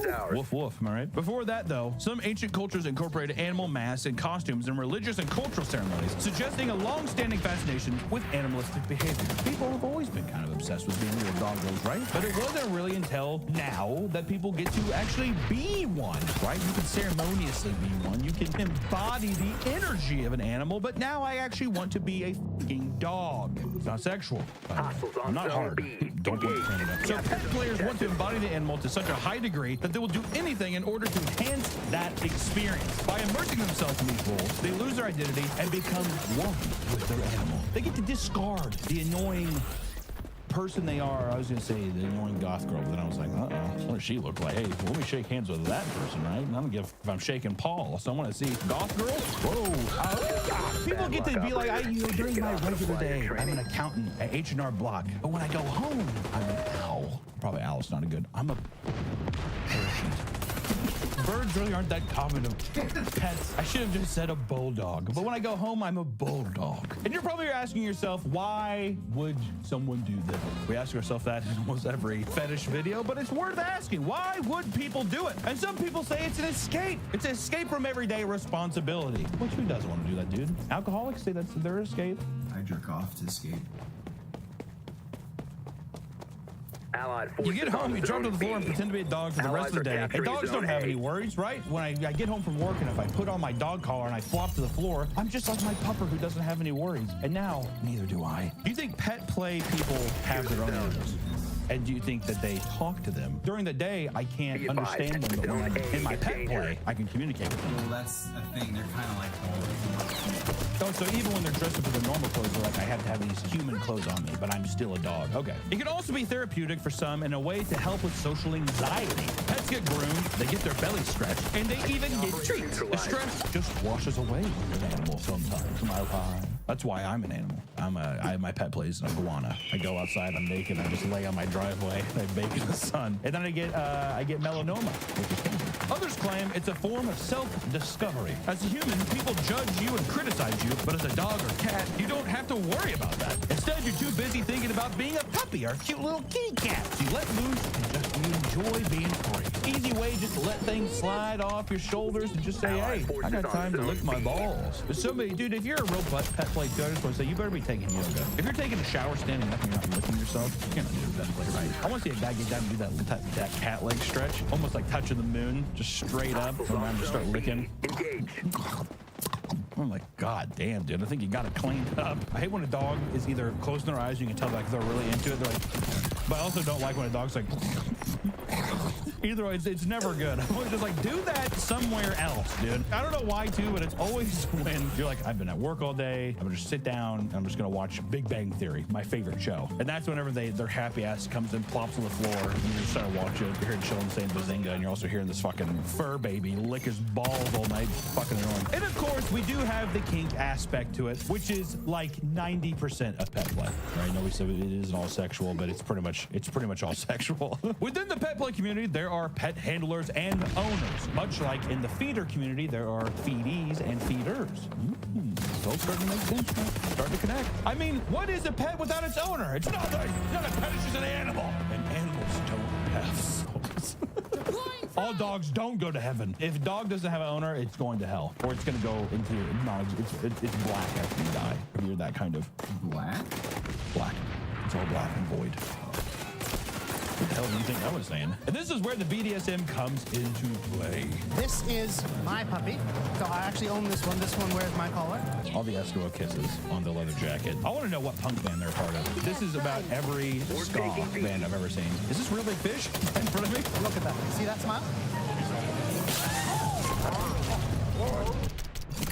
What, him getting that hand in, he was feeling that shit. In the movies when they're sitting there and someone's like touches their face and they like lean into it and they're like, whatever. He says, thank you, sir, dude. That's not bark. My dog doesn't say thank you, sir. You know what I mean? Isn't that fucked up? What the hell is this pet play? You're just a guy who likes to wear a collar and get I don't like the little greasy mohawk, and I don't like the shaved head that goes into the beard. Don't enjoy that, Nick. I want to say, though, nothing against him personally, just to me, a little uncomfortable. Just a little uncomfortable. In pet play, you have one partner to be the dominant one. You need to have a partner to be the dominant, the dom, as they say, which is usually the handler, and then you have the submissive one, who is the pet. It's a sexual fantasy roleplay that uses sub and dom archetypes to get your rocks off, dude. Sometimes you need to be dominated. Sometimes you need to be submissive. It's what people like. We treat, like, real dogs at home, and having a human dog is basically the same thing. I want to say that, first off, the Poughkeepsie Tapes-esque mask, steampunk mask that this woman is wearing made of leather is horrifying. You know, you play with them, they chase stuff, you go give them pets and tell them what a good girl they are. Okay, the kiss on the head is fucking me up, actually. Mwah, mwah. You good little doggy? Mwah. Mwah. I feel like a bunch of snot just shot out of my nose because I was like, he looks like a off-brand Doctor Who. It's about the headspace for me. It's about becoming an animal. Okay, we can't show this part. Her whole ass and pussy is out right there.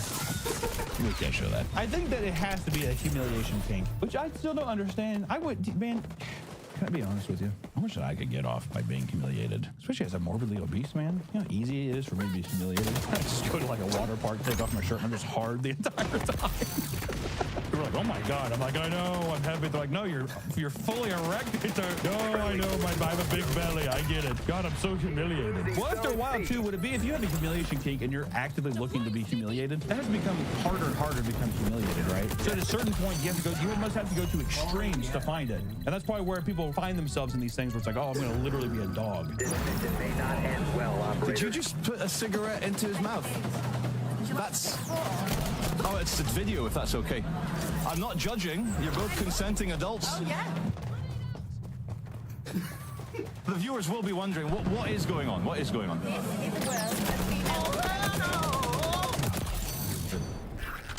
This is not a pet. This is a slave. You know what I mean? Like, what are you trying to say about your pets at home? Oh, I got a golden retriever at home. I do the same thing. You flick ashes into its mouth. Is that a normal thing you do with dogs? This is just like being a human slave. Humiliate. This is nothing but a humiliation kink. So I see beta male. Beta male. Are you a beta male? Okay, as a This I don't think this is pet play. This is just her being like, yeah, he's a fucking cuck. And he's like, yes, I am. It's like those people that spit in people's faces and like, thank you, or step on their balls in public. Brutal, dude. Or they go to their doors and drop $10,000 and then they shoo them away. There are even specific subreddits and adoption days for people who are into these pet play kind of antics, you know, like having adopted days as if you would go to a non-kill shelter and adopt your own dog, or a kill shelter. I don't know why I specified non-kill shelter, as if I'm like, I'm not going to go to the kill shelter. Let those dogs die. I don't give a shit. Adoption Day, a play party and matchmaking pickup play event for pet players. Like they're just in a box that just says adopt me. It's like a 47-year-old accountant. I need you to take me home. I'm a little puppy. I'm a little doggo. Boot my nose. Boot my snoot.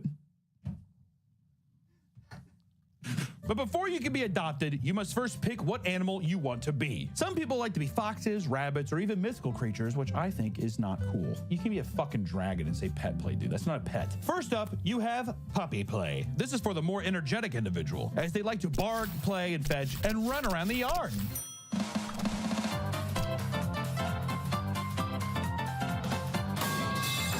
We can't play the song, but it's that Black Eyed Peas song where it's like, bump it louder. I also don't like the FaceTime selfie mode they have where the guy is just like being recorded. Imagine like working at a GameStop next door to this, like watching this all day. They embrace the fun and carefree aspects of being a puppy. They also often use gear such as harnesses, leashes, pup hoods, and sometimes muzzles for aggressive pups. Are we insinuating that some of these puppy players bite their owners? Well, that's like part of the play. Just like, I'm aggressive, so you gotta put a muzzle on me, beat me.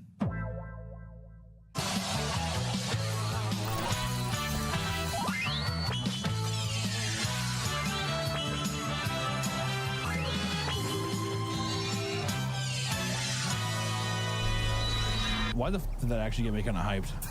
Why the f was I just kind of like, hell yeah, dude? I was like, god damn, old boy's transforming right in front of my eyes. I love that. While many puppy players take on a submissive role play by obeying commands and seeking guidance from their handlers, some may adopt a more dominant role. So in order of dominance, these are the stages of pup play. First, you have alpha pups. Alpha puppy player. Alpha pup. Pup named Scooby-Doo. These are the dominant, leader-like, and often take charge in a group setting. They're the alphas, dude. Alpha of the pack. You don't have to be a fucking puppy player to know what that means, idiot. Beta pups are submissive to the alpha, but can dominate towards more submissive pups. You like to have your main alpha, but you like to be a little dominant sometimes, dude. I find myself, I think I might be there. Right, so far, that's where I'm seeing myself in line. I think I'm a beta pup. You got mega pups who are highly submissive and often at the bottom of the hierarchy of the pack. All right? Service pup. Capturing Zone A.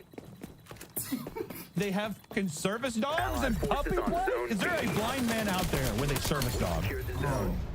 That's what I'm saying. There's maybe a fucking blind guy with just like a little like gimp dude walking around like, or those girls are like, have you ever seen the people? There's probably a guy with like epilepsy. You know, have a seizure. He's like, get on my lap, boy. Have you ever seen those dogs that get on there? It becomes extremely less cute. Well, like I said, I definitely would have a puppy player as my service dog. I feel like you'd know the science more.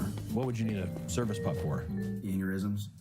Have you had an aneurysm before? Be advised, Zone A in danger. So service pups are dutiful, eager to assist, and enjoy performing tasks. You have bratty pups who are mischievous, playful, and enjoy pushing boundaries. You have guard pups who are protective, vigilant, and loyal. Show pups that are performative, enjoy being in the center of attention, and are skilled with tricks. A playful pup who is energetic, enthusiastic, and enjoys playful interactions. And even strays, who are pups without masters. I still think once again, I think I kind of see myself as a little beta pup, if I'm being honest, right? I like having a daddy, but I also like being the dominant one sometimes. Where's the Sigma pup? Would the Sigma pup basically just be the Omega pup? Sigmas are better than Beta. I want a Senpai pup. Man, that's even above Alpha. Senpai is like the Oracle pup, dude. Knowing my ass, dude, I'd be a stray. I'd be looking for a daddy, but never find him because I'm damaged goods like that. Sorry. I'm just trying to give a little something for the pup players out there. Just trying to get them involved, get them in on my no big deal. Pups are also more social towards other pet players and will partake in more social events such as pup washes, pup moshes, or even pup shows.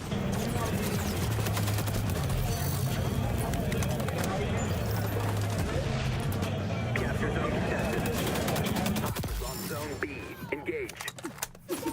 I'm really trying to wrap my head around if I was like on my way to get groceries and I walked by this, what would I honestly think? I mean, there's like a level of fear. That's a fucking scary outfit, all black, and you have a fucking leather dog mask on. I'd probably be like, what the hell is happening here? Why am I like? I'd probably be actually a little like, ooh, and they would probably go to disgust. If I'm being honest, like, what the fuck are you doing, dude? Maybe disgust is the wrong word. I think maybe no, it's disgusting. It's disgusting. Do you think you'd ever see a pup player pee in public?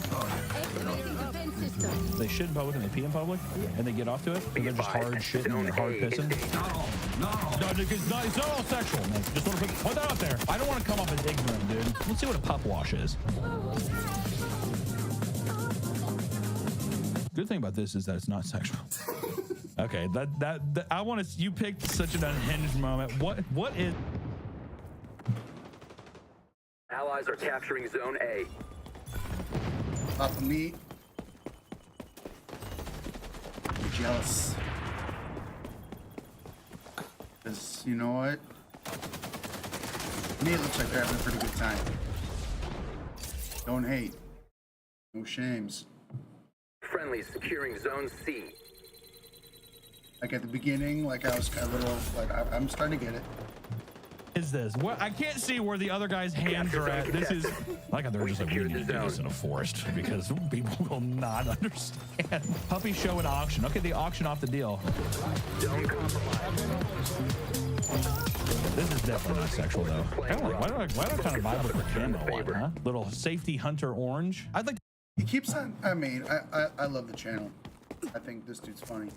But they keep on saying, oh, it's not sexual, right? No, it's not. Who cares if it is? Like, who gives a fuck? It's puritanical horse shit on all levels, and across the entire political spectrum, across the entire social spectrum. Puritanism. It's fucking lame. And that's ableist. God, I gotta learn how to stop saying lame. To put a bid, I'd like to give a bag of pedigree for that dog right there. Heel! You think if you gave a pup player a full bar of Gary Deli dark chocolate, you think they would roleplay dying? What if he actually died? I'd be like, oh my god! Oh my god! Can you imagine too a guy going to the vet and the vet comes in and he's like, he has to put down his dog, he's too old. He goes in there and it's just like a fucking pup player. He's like, I'm not, this is a person, I can't put this person down. He's like actually sitting there like it's like the ending of Marley. You're such a good dog. It's just like a full grown, like 56-year-old Puerto Rican guy on the table. Give me the shock, Doc, I'll do it myself. That room's gotta be sneaky. Have you ever been to like a dog play park? That shit smells too. They're definitely pissed on that carpet. They're getting their rocks off pissing on that carpet and knowing that shit's not coming out. Their piss has got to be like 40 years of smoking cigarettes in the house. It's like there's no way it's getting out. You know what I mean? It's there forever. Okay, I think that is the reason. I think I'm legit. Is this someone's asshole right here? I think this is someone's asshole, and I think it's because a tail is supposed to come through that. Yeah, that is someone's asshole. Okay, we can't shit on that. That's someone's asshole. The LAPCC Puppy Palooza 2019. Very fancy. There's a level of autism that comes with going to a puppy play show in a neighborhood with boxing gloves on, a mask, and a Deadpool shirt. It's admirable by this point. I mean, it's truly a human experience that I'll never get to ever fathom. That has to be a Ninja puppy mask. Yeah, I'm not even like, look at these colors real quick. You look at me in the face right now and say that is not a Ninja puppy mask. Oh yeah. The yellow and everything, mother probably bought that at Walmart. Ninja sells everything at Walmart. Unbelievable.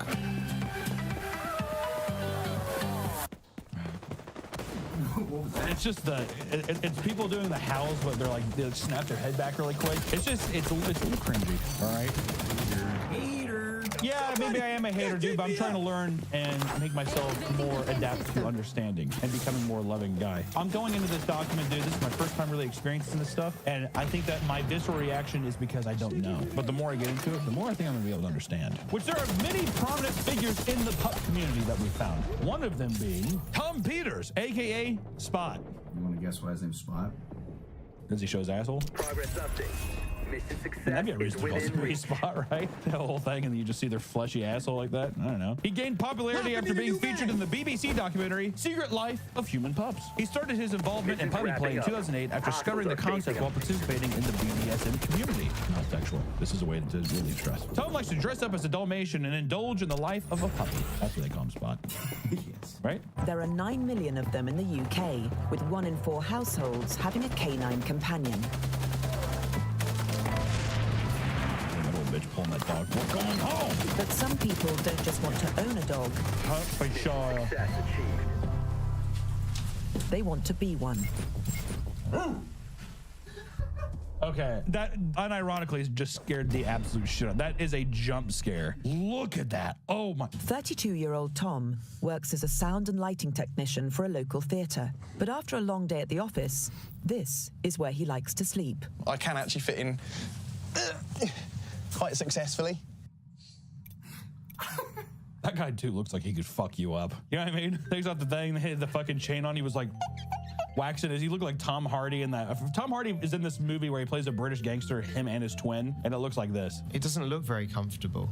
It's bizarre. It doesn't look comfortable. But then, I mean, you can shuffle around. You can make yourself a different shape and curl up differently. Dude, get a bigger goddamn cage, right? Why are you punishing yourself like this? Holy shit, you got a perfectly good bed. Dogs sleep on beds all the time. Hey, my little puppers sleep in my bed sometimes. Sometimes when they're smelly, dude, I fucking just kick them off. Get out of the bed is what I say to them. You ever see that Facebook post of that woman who like duct taped her dog's mouth shut? She's just like, he won't stop barking now. And then when people freaked out, she was like, why are you guys so upset about it? I took the tape off. It's like, God, you crazy bitch. For the past 10 years, Tom has spent every spare moment becoming a dog. My claustrophobia can't, dude. Especially my fat ass. Come on. Puppy training pads. They're there for small puppy spills normally, but they're quite absorbent. Just in case, you know, he makes a puppy accident. So he's pissing. Which is funny because dogs don't pee where they eat and sleep. That can't be true. I had a puppy in my cage who would piss in there. Okay, I guess dogs, once they're trained, don't. Well, it is called puppy play, so I wonder if they're just trying to be puppies. I bet you feel real fucking awkward now. Tom spent more than £4,000 on specially made gear to transform into his alter ego, Spot. Oh my God, those feet. What's weird is everyone else has just kind of had like almost like steampunk leather masks. It's kind of what it made me think of whenever I saw like the crow mask thing. It looks like it's made of the same material as that. This is like plastic, like rubber or something. I'm a Dalmatian. They want to be on the go all the time. They're an active animal. This music.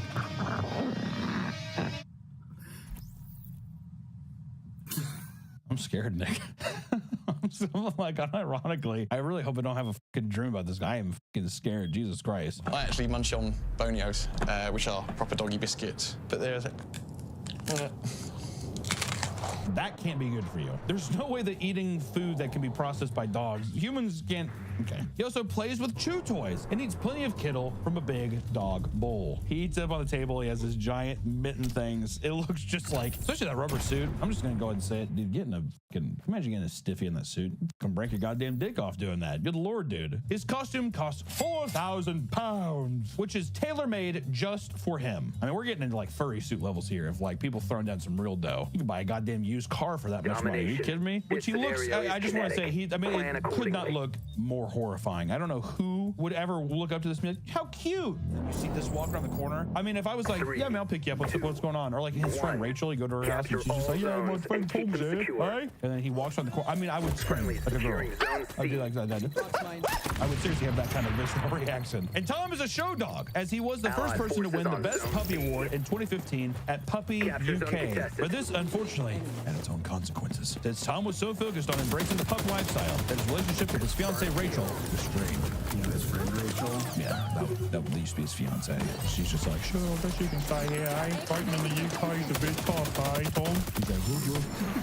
Though they are no longer engaged, Rachel is still friends with Tom. Almost every day, she plays fetch with him and helps him train for his competitions. She claims Tom is a much happier person, as she wouldn't have it any other way. Liar, dude. Yeah, fucking right, dude. Given the documentary, it seems like she is just desperately holding on to the idea that maybe one day she'll be like, I just think I'm done with the pup stuff. Would you want to redate me? It kind of the baby reindeer thing. She kind of gives off that advice, that kind of bit of desperation. Very sad. Big reindeer shoved me up, dude. You know, she's suing Netflix, the real. Yeah, which it seems very in character for her in the show. Who knows? No. Would you rather be in a Disney doll or would you rather be in the pup play? I think I'd rather be in the pup play.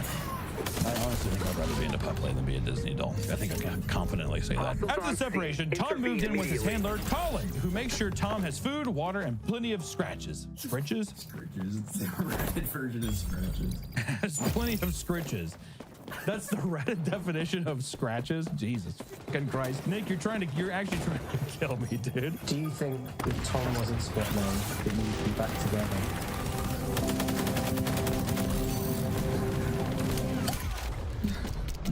You can tell Spot didn't want it. He was trying to run away from that question right there. He was like, wax this fucking mask. The problem is I don't think I'd ever get rid of Spot in my mind, in my life, in my body, in my soul. I'm happy as this. Puphood wants me and I need the puphood. We are one.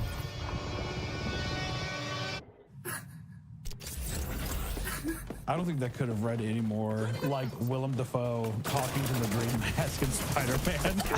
I need Puphood and Puphood needs me, Spider-Man. I feel sad for her. Like I feel bad, but I'm like, dude, move on with your own life. Holding on to like Tom is not. He's not Tom anymore. He's Spot. It's easier for him to choose the Spot thing because it's like you literally don't have to face any of your problems as this thing. It's just kind of sad. Next up, we have Toko, the human dog. Toko is a Japanese man who gained significant attention for his unusual hobby of dressing up as a dog and posting videos on his YouTube channel, I Want to Be an Animal. He spent approximately 2 million yen or $15,000 on his highly realistic dog costume of a border collie. Wouldn't have chosen that dog, if I'm being honest. Border collie. His transformation has provided him with a sense of comfort, happiness, and fulfillment in life. Capture zone contested. That's scarier than Spot. You know what's fucked up about these houses too? There's nothing on the walls. Dog can't put stuff up on the walls.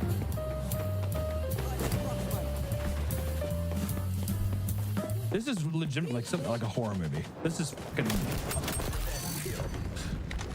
I need first I'm ironically unsettled. Like I'm like a bit flustered. I'm kind of like, oh my god, dude. It's like it kind of feels like if somebody had a dog, it died and then they made it into an animatronic. Is what it feels like now. It's because there's no life in the face at all. It's so unbelievably uncanny. Oh, missed the paper the first time there. I will play tennis today. Allied forces on zone B. That wave could not look more human.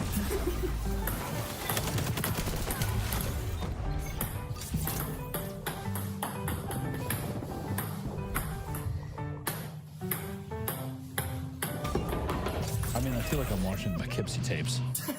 Who's the person bouncing the ball and how do they have this free time to be doing this shit, dude? No, seriously, I have to go to work. He's like, only a few more balls. Please, just a few more balls. While Toko has received support and admiration from some of his admirers, he has also faced backlash and misunderstanding. Some people view his actions as eccentric or fetishistic. Fetishistic? But Toko insists that his hobby is purely about his love for animals and the joy he finds of play acting as a collie. I don't think that's true, but you know. Zone is ours. Zone B is compromised. It's like a human centipede diagram. When I first read this story, I thought they said they spent $4,000. That was like a Tusk situation where he like chops like his broke his limbs up or whatever. And while most pups are male, but there are some females within the group, such as Meow, the Twitch streaming dog. She has recently been in the public eye due to her collaborations with Turkey Tom and Ms. Kip and their videos about her. Which I'm pretty sure Ms. Kip just kind of look like Turkey Tom's video. I'm just put that out there. Meow has over 15,000 regular Twitch viewers that watch her embrace the life of a dog. Which also I want to say, I just don't like the idea that it's Meow. She's doing a fucking dog, dude. I don't find it cute. Call yourself Bark or Wolf. I don't give a Meow claims that once she was able to afford to live on her own and become a grown-up, she wanted to dedicate her life to becoming a full-on dog. Not bound by mama or daddy anymore. I have become dog. Donning fake ears and a tail, Meow enjoys eating dog food, sleeping in a cage, and even shitting outside. She said she chose the name Meow out of irony, similar to naming a Chihuahua Kong or Russian Mastiff Tiny. Fuck that.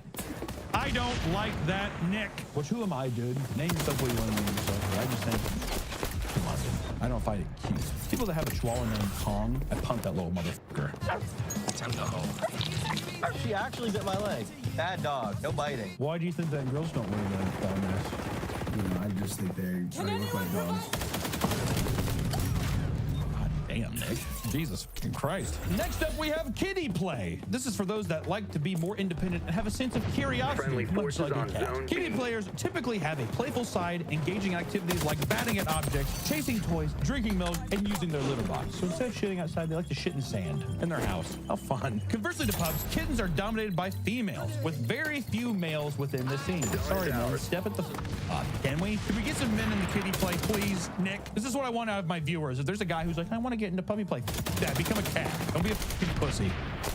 Just like pups, kitties often use gear and accessories such as cat ears, tail plugs, and sometimes mittens or paw gloves to enhance their feline personas. According to the Kitten Play subreddit, there are certain rules that the kitties and their handlers must abide by. Handlers are responsible for giving the kitty a different name, petting the cats, putting the cat in cages, collaring the pet, disciplining the kitty, taking the kitty for walks, letting them roam as a cat outside, controlling the kitty's food, giving kitty treats, buying kitty toys from the pet store, having the pet learn tricks. But we all know that's not happening because they're kitties and they're their own person. They're a little too stubborn, am I right? While the kittens are required to only be able to crawl, not being able to speak without permission, and instead only using body language, purrs and meows to communicate. Being a kitty play honestly seems like I guess be a pup. I don't know why I suggested men do that. But next up we do have pony play. Which is this gonna dive into the bronies at all? Are bronies a part of pony play at all? I guess you'll find out. The majority of people who role play as ponies enjoy the showmanship and performative nature of being a pony. These often include competitions that show off their strength and grace. Wow, magical stuff. Such as pulling chariots or wagons. Wow, look at that.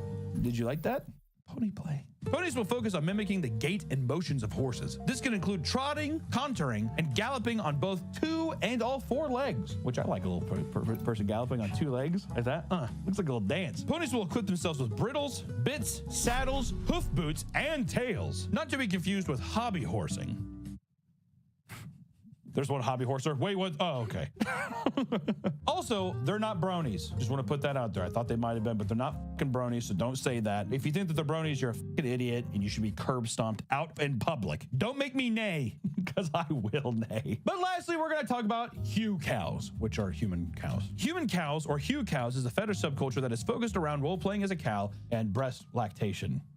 We always got to save the best one for last. Hue cows, of course, adorn cow-themed outfits using props like cowbells and horns, and of course, behaving in ways that mimic a cow's behavior. The dominant partner in the relationship is a farmer, and many hue cow enthusiasts focus mostly, I'd say, on the lactation, the milk part, the pumping milk.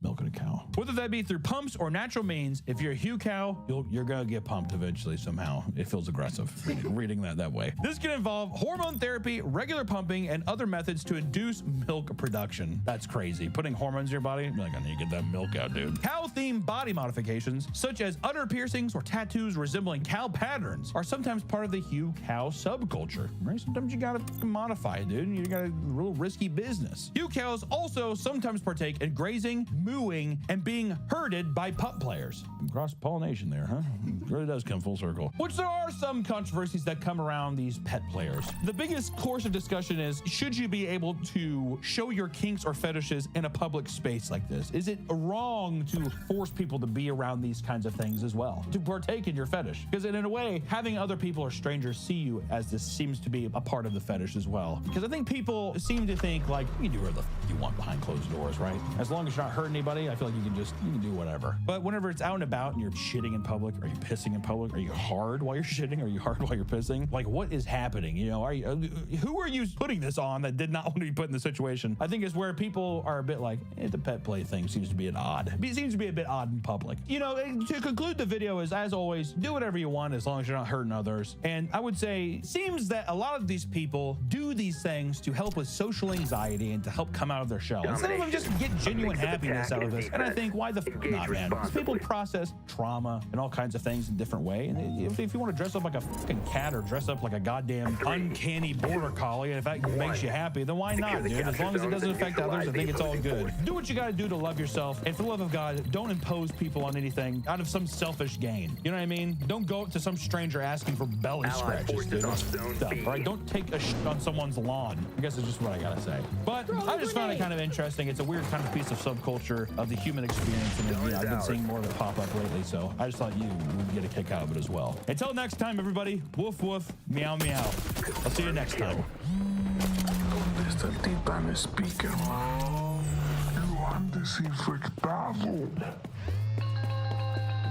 Hostiles on Zone B. Engage.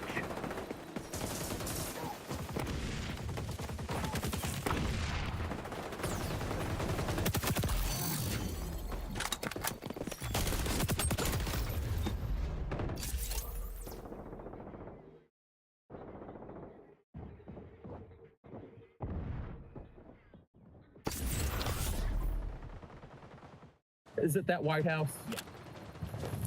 I think they're crazy. She brought me over here to help her clean her house, and it's just psychotic, man. They've got a dead body I sat on. I thought it was a couch. Okay, come on. Come to me. What's your name? They're upstairs. Make yourself known now. Kids, come out. We need to get her out of the house. We're going to go to baseball. Allied forces on Zone B. What's in your pants? Is there a gun in your pants? I said I grabbed the gun. Don't move. Just a run of bad luck, operator. Shake it off and apply This your was the training. chaotic scene Evansville, Indiana law enforcement officers found when they arrived at Heidi Carter's residence securing on the Zone night C. of October 19, 2021. By the end of the night, they were faced with 2 dead bodies, a victim in the hospital, 2 people under arrest, and countless questions. The appalling details of the crime would only make sense once police determined who the real victim was and delved into the twisted mind of the perpetrator. Most of the following footage has never been seen before. On the night of October 19, 2021, a state trooper opened his door to find a panicked woman clutching a hammer and begging for help. She'd seen his cruiser parked out front after escaping from a terrifying and disturbing situation down the street. He then made a 911 call. He's off duty right now. He had someone come up to his door, knocking on it, advising that they need officer assistance with a possible kidnapping. Where's this at? And a murder. Other officers soon arrived, but they had no idea the nightmare they were walking into. She sat on a dead body. Okay? Throwing grenade. Yeah, dude. How am I knocking on my house? Is it that White House? Yeah. I think they're crazy. While the officers suspected there had been previous calls to the house in question, I was just here about a month ago. police would soon learn that what took place behind closed doors that night was nothing short of a nightmare. The woman who escaped the White House, Cynthia Winesapple, began to relay a terrifying story. And it soon became obvious that the situation was dire. Little did they know, this was only the beginning. What's going on here? I was hanging out with this girl that I was supposed to be working with, and she brought me over here to help her clean her house. Just psychotic, man. They've got a dead body I sat on. I thought it was a couch. in danger. Here, and I sat down. I felt funny and sat down, and then I went like that. And my hands put it. Wing came off. The head came out of the house. It was like. Came out of what? The blanket. They was just acting like everything was just a normal day. Cynthia claimed that she'd sat on a couch in the house, only to feel something like human hair. It was then that she discovered she was, in fact, sitting on a dead body. But this gruesome discovery is only one piece of the horrors that had taken place inside the house. And, as police would soon find out, were still taking place as they spoke. As soon as she found the body, Cynthia tried to escape, only to be trapped by 2 people and prevented from leaving. Although she doesn't say it just yet, the events leading up to her escape were horrific. While Cynthia claimed someone had already been killed, she also alleged something that put all of the officers on edge, that another woman was still being held captive inside the house. Step out front! Just stay right there. Just as officers were beginning to make a plan on how to get inside to rescue the other woman being held there, they noticed movement near the house. A terrifying scene would soon unfold. Friendlies are winning. Press the Hey, come out here! advantage. Hey! Hey! Somebody just ran inside.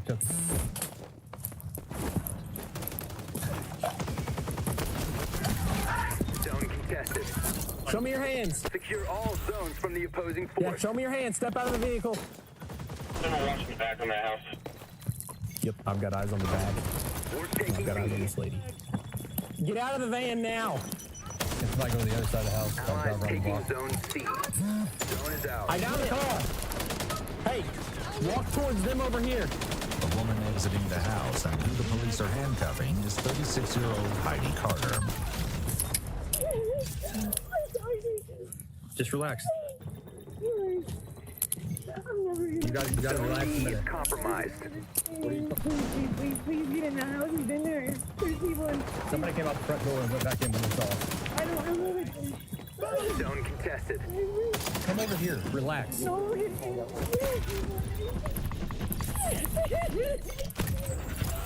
Despite Heidi's hysterics, she wasn't the woman that Cynthia had said was being held against her will. Does Heidi live here? Heidi's boyfriend is Carrie, which is the dude that. Carrie Hammond, Heidi's boyfriend, had been one of the people who tried to prevent Cynthia from leaving. The police were already very familiar with him, and their concerns grew when Cynthia alleged that he was making threats. Is anybody hurt in that house? Who? I'm trying to help her. Who is hurt? Is somebody hurt in that house? Who? Two people? I'm sick. It's so sick. Yes. Is somebody dead in that house? Heidi said the woman still trapped inside was named Amanda, but the rest of her story bordered on incomprehensible. The situation inside was incredibly volatile. Police decided to call everyone outside using a megaphone and arranged for an armored vehicle to come to the scene. More officers from multiple agencies, including the Sheriff's Department, City Police, and State Police, arrived and surrounded the residence. But even with all of this, they could not have anticipated how quickly things would go downhill. Yes. Sir, can you not please get out of this site? Please, sir. Okay, just you're fine. You're fine. They can't see you. We got contact at the front door. Full traffic. As someone exits the house, police brace themselves, expecting Carrie Hammond. But they quickly learned that this was not the case. Stand back up and come back to me. Hands on your head. Come back to me. Keep coming. Keep coming to my voice. Keep coming to my voice. The man gave his name as Jason Harvey, and he claimed to be the one renting the house. He was handcuffed for the time being in case he was involved. What he shared escalated the already dire situation even further.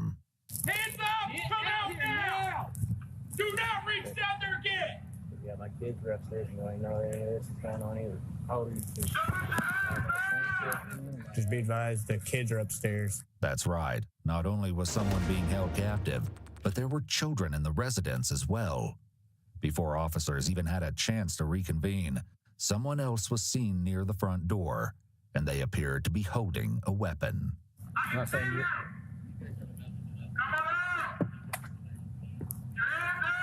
He invited me back there because Domino's showed up. So wait.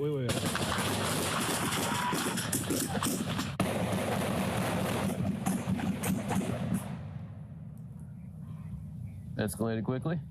Yeah.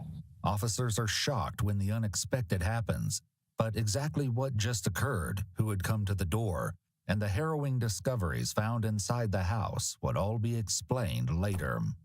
This unbelievable turn of events would end up being only one piece of an incredibly disturbing puzzle, and officers would be tasked with untangling a sickening web to truly understand all of the horrors that had taken place in the house.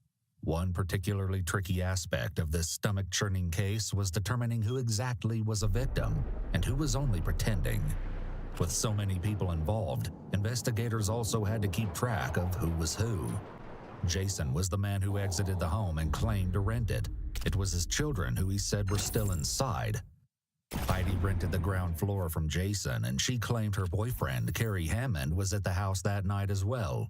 Cynthia, Heidi's friend, had come to the house under strange circumstances and later escaped. Still inside was Amanda and her boyfriend Tim, who had also been invited to the home by This Heidi. scenario is kinetic. In order to Plan begin sorting accordingly. through the dramatic and disturbing events of the night, Heidi, Cynthia, and Jason were all brought to the police station to answer questions. As it turned out, Cynthia Capture had a all warrant for zones her and keep them arrest. secure. Allies are capturing Zone A. But that's the police. We have to arrest on felony. Zone is ours. Allied forces on Zone Right there, B. and y'all are killing me. Look, this is why people don't do this. It was time to untangle the disturbing story. Nothing could prepare investigators for the sick truth they would eventually uncover. Unfortunately, Heidi didn't seem inclined to make the process easy. Okay, well, I am going to search you. We'll try to do our job and keep everyone safe. Cynthia was in another interrogation room, waiting to talk to police. It was 6 hours before a detective arrived to talk to Heidi. When he arrived, he would begin to untangle a story so disturbing that he would remember it for the rest of his career. Heidi.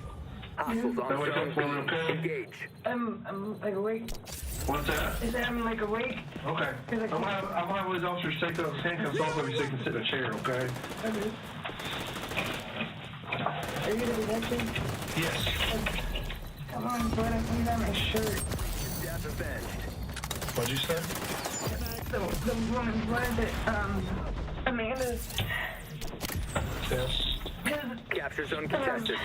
Why don't you sit in this one over here?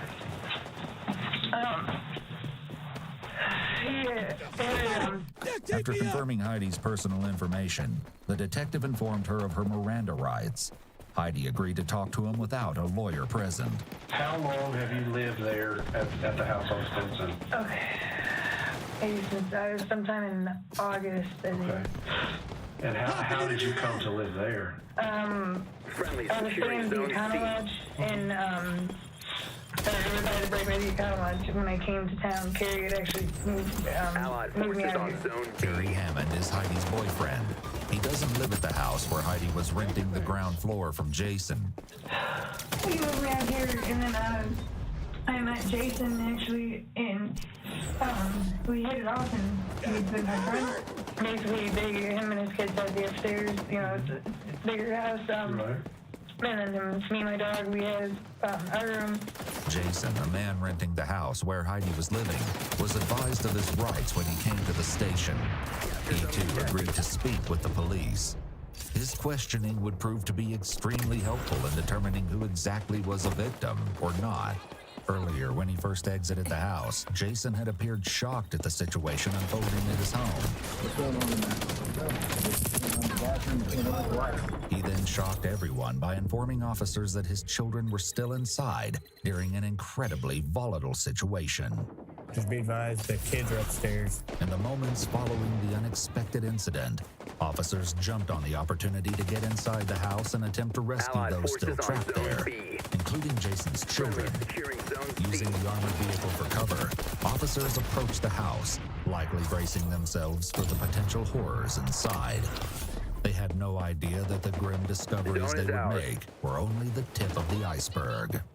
Police department, get him help! Intervene immediately. Be known!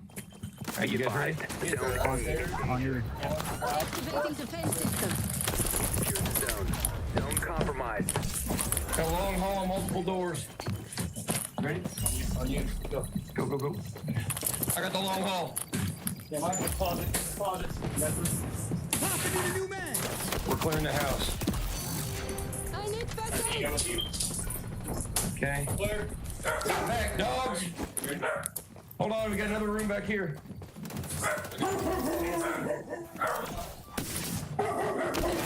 Police department, if you're upstairs, make yourself known now. Kids, come out. Keep coming down. Come out to the stairs. You're okay? Come downstairs with the hands up. I'll go contact. Yeah. Hands up, keep coming. You're good. Watch your guns. Come on, kids. Come on, guys. Come on out, kids. Come on. Make a. Hey, Guys, come on. Make a hole. Come over here. Make a hole. Come on, guys. Okay. I got it. Here, we're gonna hang on, guys. Let's get that out of the way out there.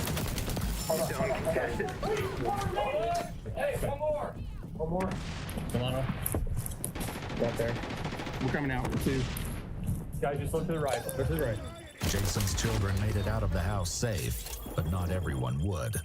Following his children's rescue, Jason later alleged during questioning that nothing earlier that day indicated something so horrific was going to happen later. Investigators wanted to clarify how exactly Heidi had come to live in the house Jason was renting. How do you know Heidi? I just know Heidi from meeting her at a bar back in July. Okay. So you met her in July, and then, right, I found out that she was living at the hotel where they let the tenders out at. Oh, okay. And yeah, I didn't think she needed to be there, so I told her she'd come stay with us until we could cater her. Right. Okay. Carrie already living with you, or did they both move in together? No, Carrie lives at the safe house. Okay. Yeah, so yesterday I went to work like normal, went and had dinner with a girl that I'm dating and everything else. Came home like normal, went to sleep. I got Dad back. Also been passing stone, which I passed tonight. That's the reason why I didn't notice the light until I came out of the bathroom. Right. But yeah, I've been taking my Lord test from my back, and I passed out earlier and woke up to pretty much all this except for going to the bathroom. Right. Jason's recollection of events begs the question, did he actually miss the truly horrific events taking place in his own house? Or is there something else going on? Back with Heidi, the detective continued to press her for details. How long have you been with Carrie? Since I moved here. I've known him since, I don't know, say, Just to run a bad luck operator. Shake it off and apply Heidi your also training. alleged that her relationship with Carrie was rife with violence. Have you ever called us before for any of the stuff he's done? no. Okay. I make So the whole out. time you two been dating, he's been at the same house. Okay. Do you know what he was in trouble for that ended up I in the think same house? a syringe or something. Oh, yeah. Something drug related. Right. Carrie had an extensive criminal history going back to 1993, including intimidation with a deadly weapon in 2005 and subsequent charges for robbery, battery, and drug-related offenses. As police uncovered more, it became clear that Carrie's crimes were only escalating, but they had no idea just how far things would go. He wasn't the only one with a record. Heidi also had a felony warrant out for her arrest. She had a record going back to 1997, including charges for domestic battery, auto theft, and resisting arrest. Heidi claimed that Carrie encouraged her to go on a dating site. In terms of you and him and other women, how often was that stuff going on? That happened twice before, and that was through, let me see, okay, the first one was Danny, then there was Kelly, and then Amanda. Heidi explained that she met Amanda, the same woman who would later be held hostage in the house, on a dating app called Tammy, and that they talked briefly there before exchanging phone numbers. Heidi arranged for Amanda to come over to the house. But you said you sent a message saying something about her boyfriend could watch? Yes. Okay, but then what made you think it was just going to be her coming over? Because everything that, when she texted him talking to her, it was an I think. According to Heidi, Amanda insisted that her boyfriend, 50-year-old Tim Ivey, also join her, and the two headed to the house around 3 a.m., according to Heidi. Did they say anything about anybody coming or going or anything happening in your house today? It said something about some dude coming and going, I guess. All of you drinking alcohol? I don't know about all this. Eating, right. I'm an alcoholic, Right. and I know definitely I was. Heidi appeared to have a long history of substance use and also admitted to using methamphetamine that day. Though Jason's children were now safe, Just take a breath, okay? You're fine. Hey, buddy. Come here. police were likely shocked to hear that they'd been in the home during all of the horrific events that took place downstairs. Understandably, investigators are concerned that perhaps Jason's children saw more than they were letting on. Did she say anything about anything happening with any of these people that are in your house? She just said that the guy had tried to follow her upstairs. Despite this apparent close call, Both children were lucky enough to avoid stumbling upon the sickening crimes taking place in their home. Heidi's story is about to take a dark turn, but she's only just beginning to reveal what happened to Amanda, the woman she met on a dating app and invited over, and her boyfriend, Tim. They started taking the... Do I have to go into details with that, or? No, I mean, not terrible details, but so you guys engaged in some form of activity between you, Amanda, and Tim. Yeah, you gotta bring Were you guys in the middle of doing your stuff when Carrie came in? Yeah. Okay, and he got pissed off. Yeah. What did he do then? Well, like I said, he started. He had hit him. He had hit her, and he then he. And you said hit. Was this hands, fists? He was using different things, like weapons. What? Yeah. I mean, what kind of weapons did he use? You said he used a baseball bat. Okay. And he. On both of them? Yeah. Okay. He did not hit me. Heidi's at the scene, Cynthia, Heidi's friend who came to be at the house that night under strange circumstances, shared a similar story. Does Heidi live here? Heidi's boyfriend is Carrie. He's the one that was the aggressor that had the gun. He's the one that had the baseball bat. Okay, now he had hit me later in the evening. He used a lot of force and that because if you don't have somebody, I don't care if I'm engaged or not. You know. Did you ever do anything to try and stop him when he was hitting them with the stuff? So you tell me honestly, 100% truth, you don't know anything about any of that happened downstairs. Set me on a polygraph, whatever you need to do, man. In addition to offering to take a polygraph, Jason allowed the police to download the contents of his phone and provided access to his front door camera to help them establish a clear timeline for the awful events of the day. Whether or not he was as uninvolved as he said remained to be seen. Did you tell him to stop? Did you try to physically make him stop? To the best that I'm able to. What did you do? I'm yelling at him, trying to grab his arm. Heidi's story only gets more harrowing as she continues. Well, you say he restrained them. How did he go about doing that? Tape. Okay. And then both of them, or a tape with Tim. Okay. And then I think he might have used tape with her, but then there's also the restraints. Heidi claims that she left the house to seek help and went to a work site to pick up Cynthia, the woman who eventually had to escape and was the one who alerted law enforcement. When she picked Cynthia up, she told her that she needed help, but she didn't tell her it was because of what Carrie had done. Rather, she said she needed help cleaning the house, and Cynthia agreed. Without directly saying, I was reaching out for help, making comments to Cynthia about, making hints at it, Like how? About my boots, being dirty, and I can't remember exactly, but I was basically trying to hint, because I couldn't call 911. I couldn't be the one that standoff shit happened. I was trying to call 911, but not being the one that called 911. Despite her discomfort, exhaustion, and recent trauma, Cynthia's account of the night's horrific events would highlight some issues with Heidi's version of events. There's a yellow pair of construction boots. There was blood on them, okay? And I put those on. Note that these were not the boots Heidi was currently wearing. She alleged that after she wore them, Carrie cut the bloody pair off her feet and intended to burn them. I kept making comments to her about it, and she wouldn't even look down at them. Cynthia, though, said she had a reason not to worry about the condition of Heidi's boots. She told you what now? That raccoon got one. That a raccoon did what? Got blood on her boots. Why would she tell me that? I've never said anything about a raccoon. I tried to make references, okay? But why would I say a raccoon? Well, she said that's what she said. No, I didn't say anything about a raccoon. I was straight up, implying stuff. In contrast, Cynthia maintained that Heidi never communicated anything was wrong, just asked her to come over to help clean. Clearly, one of the women was lying, but the police didn't yet know which one. The question was, why? Well, because the truth is far more disturbing than anyone could have even imagined. When Heidi and Cynthia got to the house, all hell broke loose. I kept hearing like a whimper. I kept hearing these noises throughout the night. I automatically thought it was this little girl that was upstairs. But then she was downstairs whenever I heard it this last time, and I was like, what What's that? So I go to sit down, and I think I'm sitting on the couch at this point. I think I'm sitting on a couch at this point. It was not a couch. It was a human being. How did you realize that it was a person?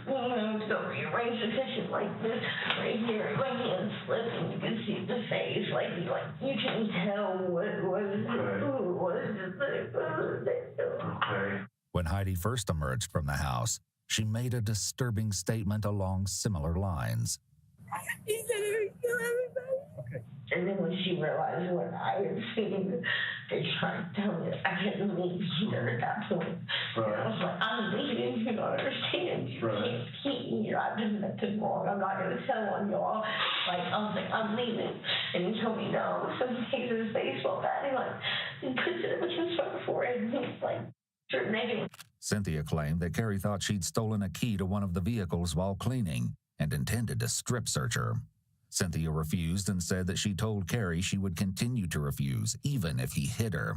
And they pretty much tell me that if I leave, that I die. And I was like, okay, whatever. So I sat down and acted like a good, good girl, and like I didn't know anything. And I was trying to throw him off to where I had to get away too. This was yet another conflict between Heidi and Cynthia's stories. Well, she told me that you guys told her she couldn't leave, kept her from leaving. Eventually, she told Carrie she needed to go to the bathroom, and you let her go to the bathroom, and that's when she snuck out. No, listen, that's straight up. That is straight up. Because she even, one that never, I don't even think he ever told her that she couldn't leave. Finally, I was like, you know what, I had to pee. And they were like, well, you're going to have to pee right there. And I'm like, I said, I'm not. You can either stop me or not. At the scene, Cynthia had told officers the same distressing story. Like, after I found the body, they started freaking out, telling me I had to stay. I was like, I don't know anything. This is a prop, right? This is a joke, right? So he, you know what I mean? Trying to play it off like it wasn't real. And then how'd you get to this point right here? I told him I had to pee, and I went up there. The detective would confront Heidi with more soon enough. But for now, he refocused the conversation on the details of Tim's horrific fate. Carrie kept going towards him, and I know it's because of me, like that he was there. Carrie's very, very, very possessive of me. And basically, the whole room is covered in blood, like her blood, his blood. What about after you came back with Cynthia? How was Tim then? Like dead, and he had a blanket over him, and he was stiff. Earlier at the scene, Heidi had told police about Tim. How do you know there's somebody dead in there? I seen him pulling a body in a blanket. Who? Carrie. And what did he tell you happened? Tell you how he did it? He didn't tell me, but he said with his bare hands, and I knew he had blood all over his pants. There's blood everywhere. Okay, and he was in the middle of cleaning it up. It's like a bloodbath. If the scene was as gory as Heidi described, it's hard to imagine that no one else in the house noticed. What Heidi said next made that seem even less likely. And Jason, it's not his job to protect me, but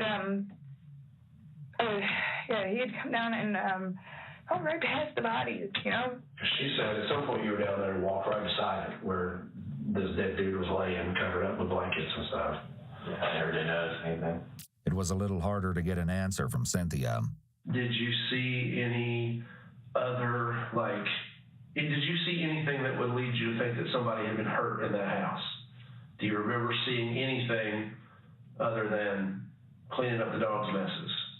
Cynthia? Hey, Cynthia, stay with me here. Okay, I'm trying to let you rest, okay? But this is a big deal. He said you don't understand it. I had to sit here and think of it. It's making me nauseous. Okay. Back with Heidi, she finally asked the detective an important question. This chick is Amanda. She's still alive. No, she is. She's not. I know I'm gonna be up. She's really gonna be up. Initially, Heidi had been questioned about Amanda, and what she said only worried officers more. He killed Amanda? I don't know. He was trying to. No, she was alive when just a minute ago, okay? After rescuing Jason's children, officers turned their attention to trying to find the woman still being held hostage inside. Amanda's rescue from the home was nothing short of harrowing. As police cleared the home, they made a horrific discovery in Heidi's bedroom. It's outside. Go, go, go, go, go. Go, go, go, go, go. Where you at? Where you at? Where you at? Back here. I got a female down, and I got blood. Somebody get with her. Make contact. Where you at? Back up. What's your name? Somebody down. Somebody stay with him. What's your name? Stay with me. Okay, I got you. Hey, you got any weapons? Okay. Hey, can you come? Take your blood. Hey, kids, watch your face the door. Okay. Hey, you got one you can wipe it off. Okay, that's fine. We're not worried about that, okay? Come to me. Come to me. No weapons, correct? Okay. Come on. Okay, come on. Come on. Come on. Come to me. What's your name? Amanda? Okay, Amanda, come to me. Keep coming to me. Guys, we're coming up. We need to get her out of the house. She's been hit in the head with baseball.